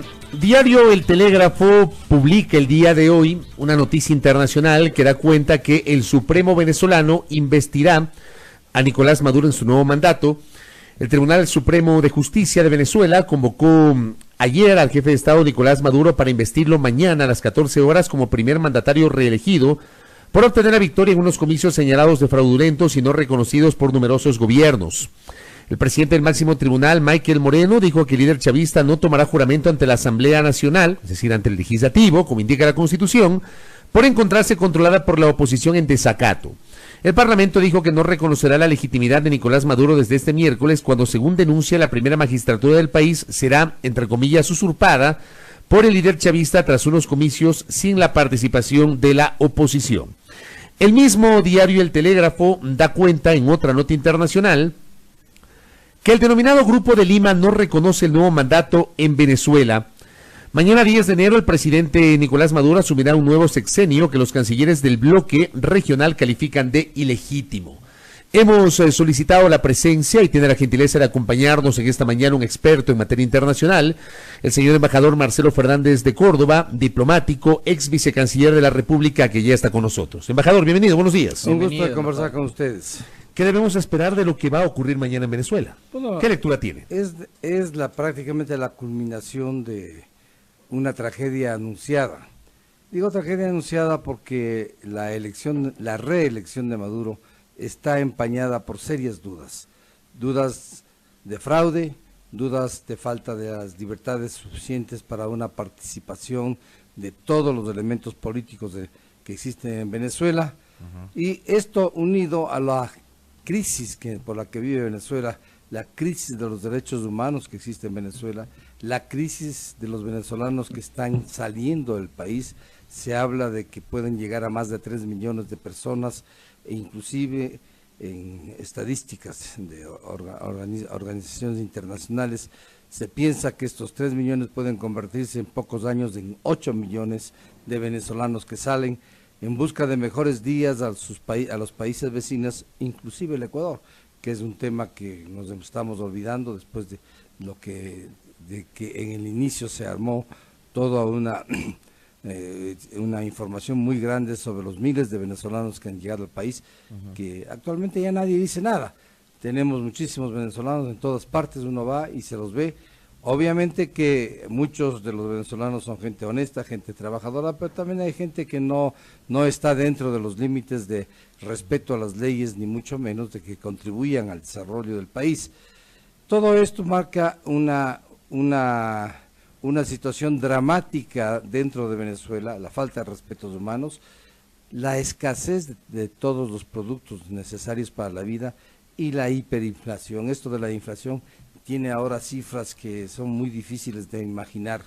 En días pasados, un reportaje de la CNN nos informaba de que cada mes se duplica la inflación, es decir, que está llegando a niveles pues de millones al final de un año la inflación, porque es exponencial. Si tenemos que en un mes se ha duplicado, al mes siguiente se vuelve a duplicar. Eliminar ceros de la moneda pues no les ha servido para nada. Pero ¿cómo se entiende? ¿Cómo se entiende? A ver, en esa situación que usted dice, que usted señala, que usted evidencia, que usted advierte, ¿cómo se entiende que Maduro obtuvo 6.190.612 votos, equivalentes al 67.8%? Sí, esas elecciones, y lo recogió el portal BBC Mundo en su momento, registraron la más baja participación, o de las más bajas, en unos comicios venezolanos, con una participación del 46%, pero obtiene 6 millones de votos, pues Maduro. Bueno, usted dice obtienen, viene la duda, usted mismo duda de esa transparencia. Hay una falta total de transparencia, se habla de fraude, se habla de la falta de la libertad para que la oposición pueda expresar, para que todos los opositores tengan igualdad de oportunidades dentro del proceso electoral. Todo esto no es una situación que ha señalado uno o dos países. Usted ha mencionado el Grupo de Lima, que es un grupo de 13 países, aunque México en este momento está medio separándose del grupo, ¿no? Hay la Comunidad Europea que también no reconoce las elecciones de Venezuela, es decir, hay un movimiento internacional sumamente fuerte que piden unas elecciones dentro de parámetros de libertad, dentro de parámetros de transparencia absoluta que no se dieron en estas elecciones. Bueno, estamos en ese punto y yo quiero unir a algo. Acaba de reunirse el Grupo de Lima hace pocos días, este Grupo de Lima, en que el Ecuador todavía no participa. La posición del Ecuador es una posición que no la entiendo yo, obviamente. Hemos retirado embajadores de los dos países. Del Ecuador retiró no envió al embajador que tenía que enviar, que estaba nombrado. Venezuela en reciprocidad retiró a su embajador, es decir, las relaciones diplomáticas entre Ecuador y Venezuela están disminuidas, pero no es el resultado de esta disminución diplomática de la situación en Venezuela. Es simplemente el resultado de ciertas ofensas, de ciertas declaraciones hechas por altísimos personeros de Venezuela. Ministro de Comunicaciones. Le llamó mentiroso al presidente Moreno cuando habló de la cifra de venezolanos que habían ingresado al país. Seguimos pensando, el Ecuador sigue planteando de que se debe convocar a un plebiscito para ver si se ratifica o no se ratifica la elección de Venezuela, algo que no tiene ninguna acogida. Sigue pensando en que Venezuela tiene que manejarse a través del diálogo interno. Sí, es cierto, la situación de Venezuela tiene que ser resuelta por los venezolanos. Pero yo creo, ¿por qué vía si no hay una actitud de apertura ni del gobierno y claro, la oposición se ve reducida también? Obviamente que eso es así, pero a mí yo lo que lamento es que en la política internacional del Ecuador, que ha dado un giro bastante importante y se ha orientado a situaciones positivas que las vemos con agrado en el campo internacional, como aquella de que el acercamiento que se está haciendo hacia los Estados Unidos, nuestro mayor comprador, nuestro mayor socio comercial. Pero en el caso de Venezuela, seguimos todavía con una situación que no la entendemos, porque no no tenemos una posición firme frente a lo que ocurre en Venezuela, que lo que está ocurriendo en Venezuela. La situación en Venezuela nos está afectando a los ecuatorianos. ¿Cuál debería ser la postura que adopte el Ecuador a través de Cancillería? El Ecuador tendría que ya integrarse al grupo de Lima, al grupo de Lima. ¿Y desconocer la presidencia de Maduro? Desconocer, obviamente. Obviamente que teníamos que llegar a esa posición. Es una situación lógica de lo que está sucediendo en Venezuela. ¿Debe hacerlo el gobierno ecuatoriano? A ver, traigo a colación una declaración reciente de Andrés Manuel López Obrador, el presidente de México, quien ha señalado que el desconocer un gobierno significaría atentar contra el principio de no intromisión en asuntos internos de otro país. ¿Usted lo comparte esa visión? Bueno, mire, aquí hay una interpretación que tenemos que los ecuatorianos ser muy claros. El Ecuador es, hasta cierto punto, como país, el creador de la doctrina del rol 2, que nos hemos olvidado. Desde la época de Correa seguimos olvidándonos de aquellos importantísimos planteamientos que se hizo. ¿Cuáles? Que es aquella de que la intervención en defensa de los derechos humanos, que está sobre toda consideración, no se considera intervención. La intervención de la comunidad internacional, me refiero, ¿no? Eso el Ecuador lo mantuvo, lo lanzó el presidente Roldós en Riobamba, ¿no? Y fue obviamente aceptado por varios países como una doctrina nueva, un avance dentro de la doctrina y defensa de los derechos humanos. Y ahora seguimos todavía que no se puede hacer porque intervenir dentro de otro país es contrario a la soberanía de ese país, cuando tenemos algo que es sumamente claro. En Venezuela no hay la menor duda de que no se respetan las libertades ni la totalidad de los derechos humanos, no se diga de los derechos políticos, ¿no? Que eso está muy claro. Hay pronunciamientos de gente que estuvo vinculada al chavismo durante todos estos años que ya empiezan también a alejarse de este proceso de gobierno que está liderando Maduro, precisamente por lo que usted acaba de señalar. Evidentemente que es así. Es decir, volviendo a señalar dentro de lo que debería ser la política exterior ecuatoriana, hay dos temas que están pendientes. Dos temas importantes que pesan. El que más pesa dentro de la política internacional ecuatoriana, que no se ha resuelto, es el tema que menciono con relación a Venezuela y particularmente con relación a la elección del presidente Maduro. Y el otro tema que también queda por ahí, que muchos lo califican de una piedra en el zapato, es el tema Assange, que tampoco se resuelve, sigue el señor Assange como huésped incómodo en nuestra embajada en Londres. A pesar de que se le ha impuesto un protocolo de comportamiento. Un régimen más o menos... se le pidió que saque al gato. ¿Se imagina un gato andando por una oficina sin poder salir? Y hablando de cosas, que se bañe es otra cosa que se le pidió. Pero lo fundamental es que sigue dentro de la embajada. Cuando... no resiste un análisis de que en primer lugar la concesión del asilo fue al margen de las normas internacionales. El asilo solamente procede para delitos políticos. El señor Assange estuvo acusado de delitos comunes, como es la violación, como es una violación, como es el acoso sexual. Eso ha quedado un poco de lado porque el acoso sexual ya prescribió y la violación el gobierno que lo había llamado a declarar, que es el gobierno sueco, también ha desistido porque no considera que tiene las facilidades para poder investigar luego del largo proceso. Le queda únicamente a Assange, en la parte legal le queda simplemente el que él ha violado las normas del Reino Unido en cuanto a que violó su prisión domiciliaria y se fue a la embajada del Ecuador, que ciertamente es un delito menor que de acuerdo con las informaciones pues la pena es sumamente pequeña, pero sigue en nuestra embajada bajo el pretexto de que si sale de la embajada va a ser tomado preso, va a ser enviado a los Estados Unidos y su vida corre peligro. Y ante esto yo tengo que ser sumamente claro, las leyes de los países respectivos de Inglaterra, de Suecia que están involucrados, ni el convenio de la Unión Europea sobre derechos humanos establecen que se pueda exilar es decir, no exilar, sino repatriar a una persona a un país, ¿no? Extraditar a una persona que a un país en el que se le pueda aplicar la pena de muerte, en Estados Unidos la pena de muerte. Pero también hay otros factores que hacen que esto no sea la realidad. Assange no robó los documentos. El que robó los documentos fue Manning. Bradley Manning. Bradley Manning, que ahora es Chelsea Manning. Chelsea Manning. Se cambió. Y estuvo condenada a 30 años de prisión. El presidente Obama lo indultó a los 6 años.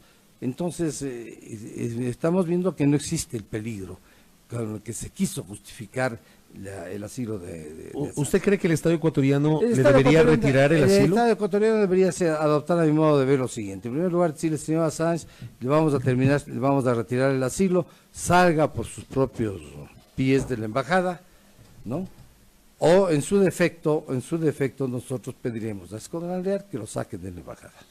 Eso tan Pero la postura suya es que debería retirar el Estado ecuatoriano el asilo. Él, claro, tiene que retirarse el asilo. Y Y eso- tiene que retirarse, además hay que empezar por retirarse el asilo, retirándole la nacionalidad que se le concedió al margen de todas nuestras leyes Oiga, y de embajador, toda la legislación. y eso podría estar cerca, digo, por los acercamientos que el gobierno de Ecuador ha tenido con los Estados Unidos, con Washington, y porque Bueno, no sé. sabemos que está en trámite la concesión de un crédito del FMI, y el FMI a veces también pone condiciones Bueno, yo de no carácter creo- político. Yo no creo que lleguemos a en esta trama a todas estas cosas, pero sí el hecho de que se le cambió las normas dentro de la embajada, en primer lugar, otro de la corruptela que se denunció y que nadie es culpable de haber gastado casi 6 millones de dólares en pagar protección para el señor Assange dentro de la embajada ecuatoriana. A mí me parece un absurdo pues imperdonable, que tiene que haber alguna norma para el gasto público. No se puede gastar así en cosas que no tienen ningún sentido, ¿no? Entonces, yo creo que está claro que el Ecuador ha cambiado la posición, es cierto, en cierto sentido, pero en lo fundamental que es sacar al señor Assange de la embajada, está pendiente una resolución clara, una situación clara del gobierno ecuatoriano que adopte una medida, pues decir, los asilos se retira, decirle, así como se concede, el país que concede Sí, hay cómo hacerlo. tiene la facultad, obviamente. Les recuerdo el caso de un político ecuatoriano que se asiló en Panamá. ¿Cuál de todos? Hace muchísimos años. De ustedes deben recordar mejor que yo. Y el gobierno de Correa consiguió que el Galo gobierno Lara. que Galo Lara. el gobierno de Correa, que el gobierno de Panamá le retire el asilo. Es que es una concesión que está dentro de la soberanía y de las facultades de un país. De acuerdo. Permítame, tengo unos pocos minutos. Quiero pedirle una opinión a Marcelo Fernández de Córdoba en su conocimiento sobre los temas de la geopolítica y de la diplomacia. ¿Cómo ve usted el presente de América Latina?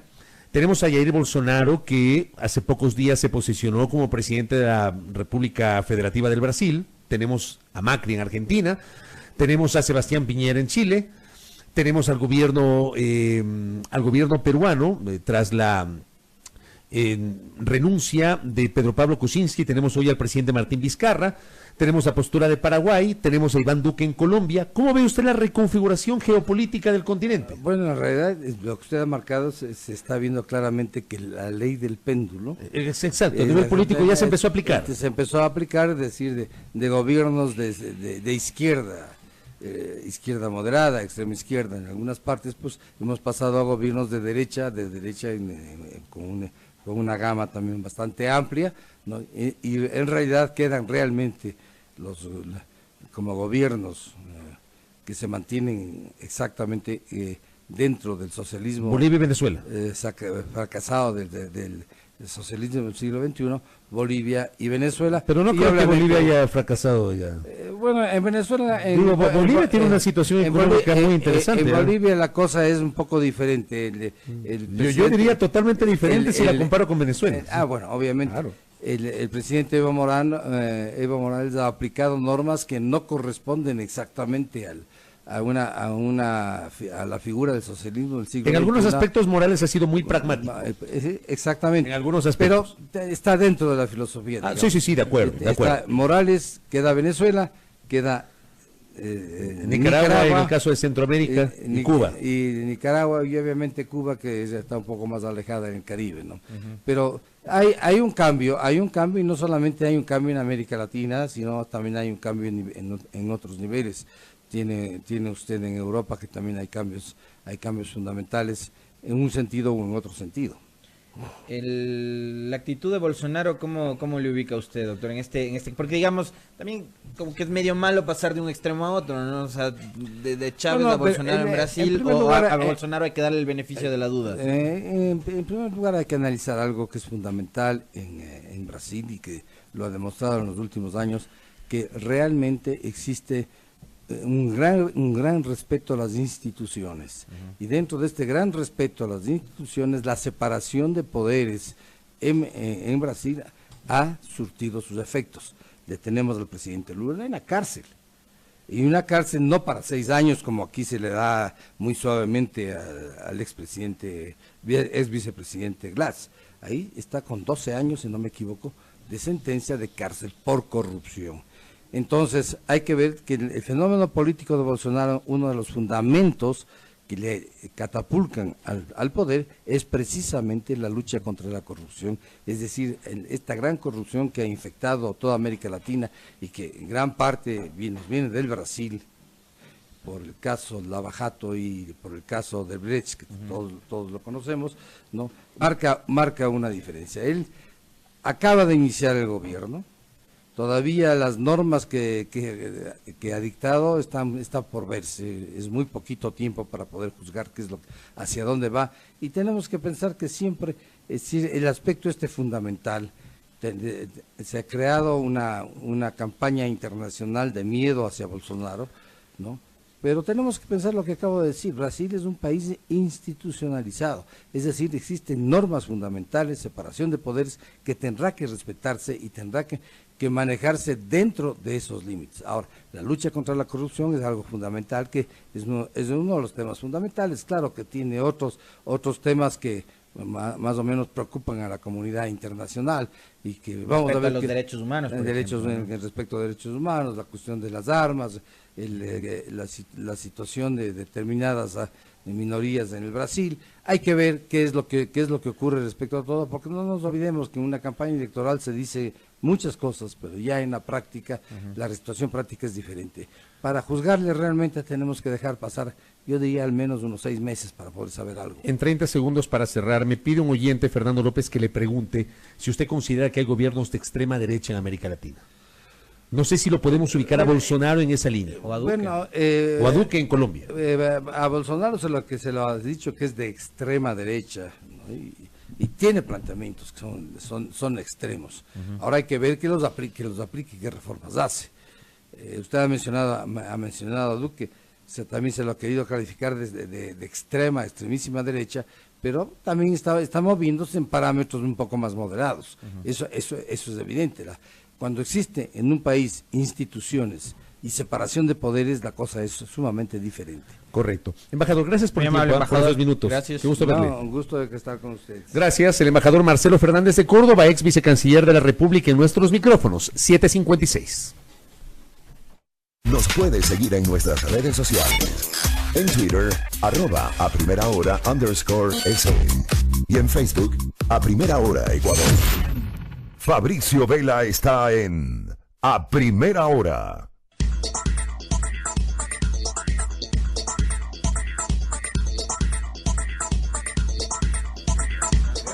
La recolección de basura es tarea de todos, respetemos los horarios, es un mensaje de Emaceo. Hemos caminado juntos, miramos lo recorrido y encontramos esperanza, nuevos emprendedores que son fuente de inspiración para otros, familias que se reúnen bajo un techo propio, los que creen en la generosidad de la tierra y la comparten. Lo hacemos por amor a Pichincha, por amor a nuestra capital, a sus cantones y a sus parroquias. Prefectura de Pichincha, dejamos huellas.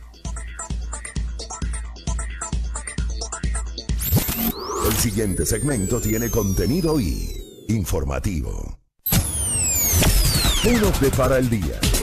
Previsiones informativas para la jornada de hoy. Muy bien, dejamos las predicciones para el final con Tertulio. ¿Qué nos depara el día? Bájale un poquitín el... muchas gracias, DJ.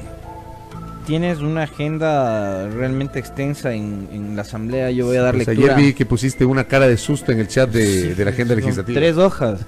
A ver, la Secretaría General de Comunicación de la Presidencia invita a los medios a las 11 horas, saludo protocolar del cuerpo diplomático al presidente de la República, Lenín Moreno, en el Palacio de Gobierno. A las 11:30 también en el Palacio de Gobierno, con decoración a Inti Goneberg. A las 12:15 visita a la fábrica de alimentos AA en la vía interoceánica, kilómetro 21,5, final de la ruta viva, sector Rosa Blanca, para hoy miércoles 9 de enero. Esa es la agenda gubernamental. ¿Qué tiene usted contra el el gobierno autónomo descentralizado municipal del Cantón Mejía? El alcalde del cantón, Ramiro Barros, invita a los medios de comunicación a la rueda de prensa sobre la situación que está atravesando el municipio. Esto va a ser a las 10 horas en el Palacio Municipal de Mejía. Sobre este tema, el colega comunicador Omar Caiza Luisa nos comparte información respecto de que el Consejo Municipal, integrado por 7 concejales, acaba de pedir la renuncia del alcalde Ramiro Barros. Es compleja la situación política al interior del Cabildo del Cantón Mejía. Tenemos hoy una invitación por parte del Instituto Nacional de Estadísticas y Censos, INEC, al taller Lectura y Manejo Periodístico de las Cifras del Empleo. Ojalá que los medios puedan enviar delegados, periodistas especializados para poderse capacitar en este tema. Será a partir de las 9 de la mañana en la sede del INEC, en la Juan Larrea y José Riofrío, en la sala de reuniones. El Consorcio de Gobiernos Autónomos Provinciales de Ecuador invita a una rueda de prensa para hablar sobre la revisión del avance de nivel de ejecución de varios convenios, las deudas pendientes de parte del gobierno nacional por la devolución del IVA a los gobiernos autónomos descentralizados provinciales y el análisis y posicionamiento respecto del incremento del diésel de consumo industrial que afecta el presupuesto de los GAF. Estará el presidente del CONGOPE, Rafael Dávila, y Edwin Miño, director ejecutivo. Esto va a ser a las 11 horas en el edificio del CONGOPE, en la Wilson y 6 de diciembre. ¿Dio lectura a la agenda del presidente? Sí. Del presidente, correcto. Claro, el saludo protocolar y la condecoración. ¿Cómo no? ¿Qué más tenemos por acá? La agenda de la asamblea de lectura con tertulia está larguísima. No, prefiero la agenda gubernamental. A ver, tenemos acá 11 de la mañana con la presencia del vicepresidente Otto Sonnenholzner. Participará el segundo mandatario en la presentación de la política nacional del Ecuador, el denominado Libro Blanco. Además, también estará presente el ministro de Defensa, el general Osvaldo Jarrín. Será en el Ministerio de Defensa, en el Salón Los Libertadores, esto en el sector de La Recoleta, en el centro histórico de Quito. Atención a nuestra audiencia en la provincia de Esmeraldas. Hoy se efectuará la 17ª sesión del Comité de Reconstrucción y Reactivación Productiva con la presencia del secretario general de la Presidencia, José Augusto Briones. Será a las 12:30 en el Servicio Integrado de Seguridad ECU 911. A ver, en la asamblea te voy a decir algo que me parece a mí va a ser noticia en horas de la tarde a propósito de una polémica que se ha desatado durante los últimos días.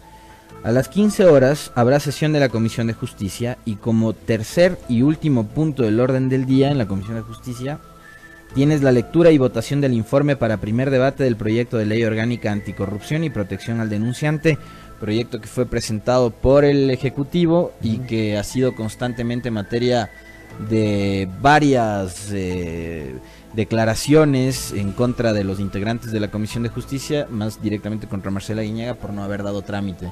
Pero hay que recordar que la Asamblea aprobó una ley anticorrupción casi por unanimidad meses antes y que fue vetada totalmente por el gobierno. Entonces hoy finalmente creo que van a aprobar el informe para primer debate de esta ley anticorrupción que es propuesta del gobierno para que sea trasladada al pleno en los próximos días. Correcto. Eso, oye, una cosa más nada más. Nos pedían que le enviemos un saludo a Diego Erdoiza, es un ciclista ecuatoriano que ha venido recorriendo Sudamérica en bicicleta y que ha llegado el día de hoy hasta Santo Domingo, así que su hermano David ha ido a darle encuentro y les mandamos un abrazo a los dos. David es oyente asiduo de A Primera Hora, así que abrazos a los dos y felicitaciones por ese tramo recorrido en bicicleta, Diego. Me subo a ese saludo y ese abrazo. Hasta aquí las previsiones. A Primera Hora, el informativo de Majestad FM. Nos vamos, ya están listos locos por la radio. Hoy es una jornada de miércoles 9 de enero, de día miércoles 9 de enero de 2019. Compartan la programación que tendremos muy interesante, muy buena música, buena programación, buena vibra durante la jornada de hoy. Una mañana fría, lluviosa en algunos sectores en la capital. Nos vamos con nosotros los contertulios y A Primera Hora será Dios mediante hasta mañana. Un gusto como siempre, nos volvemos a encontrar mañana 6 en punto.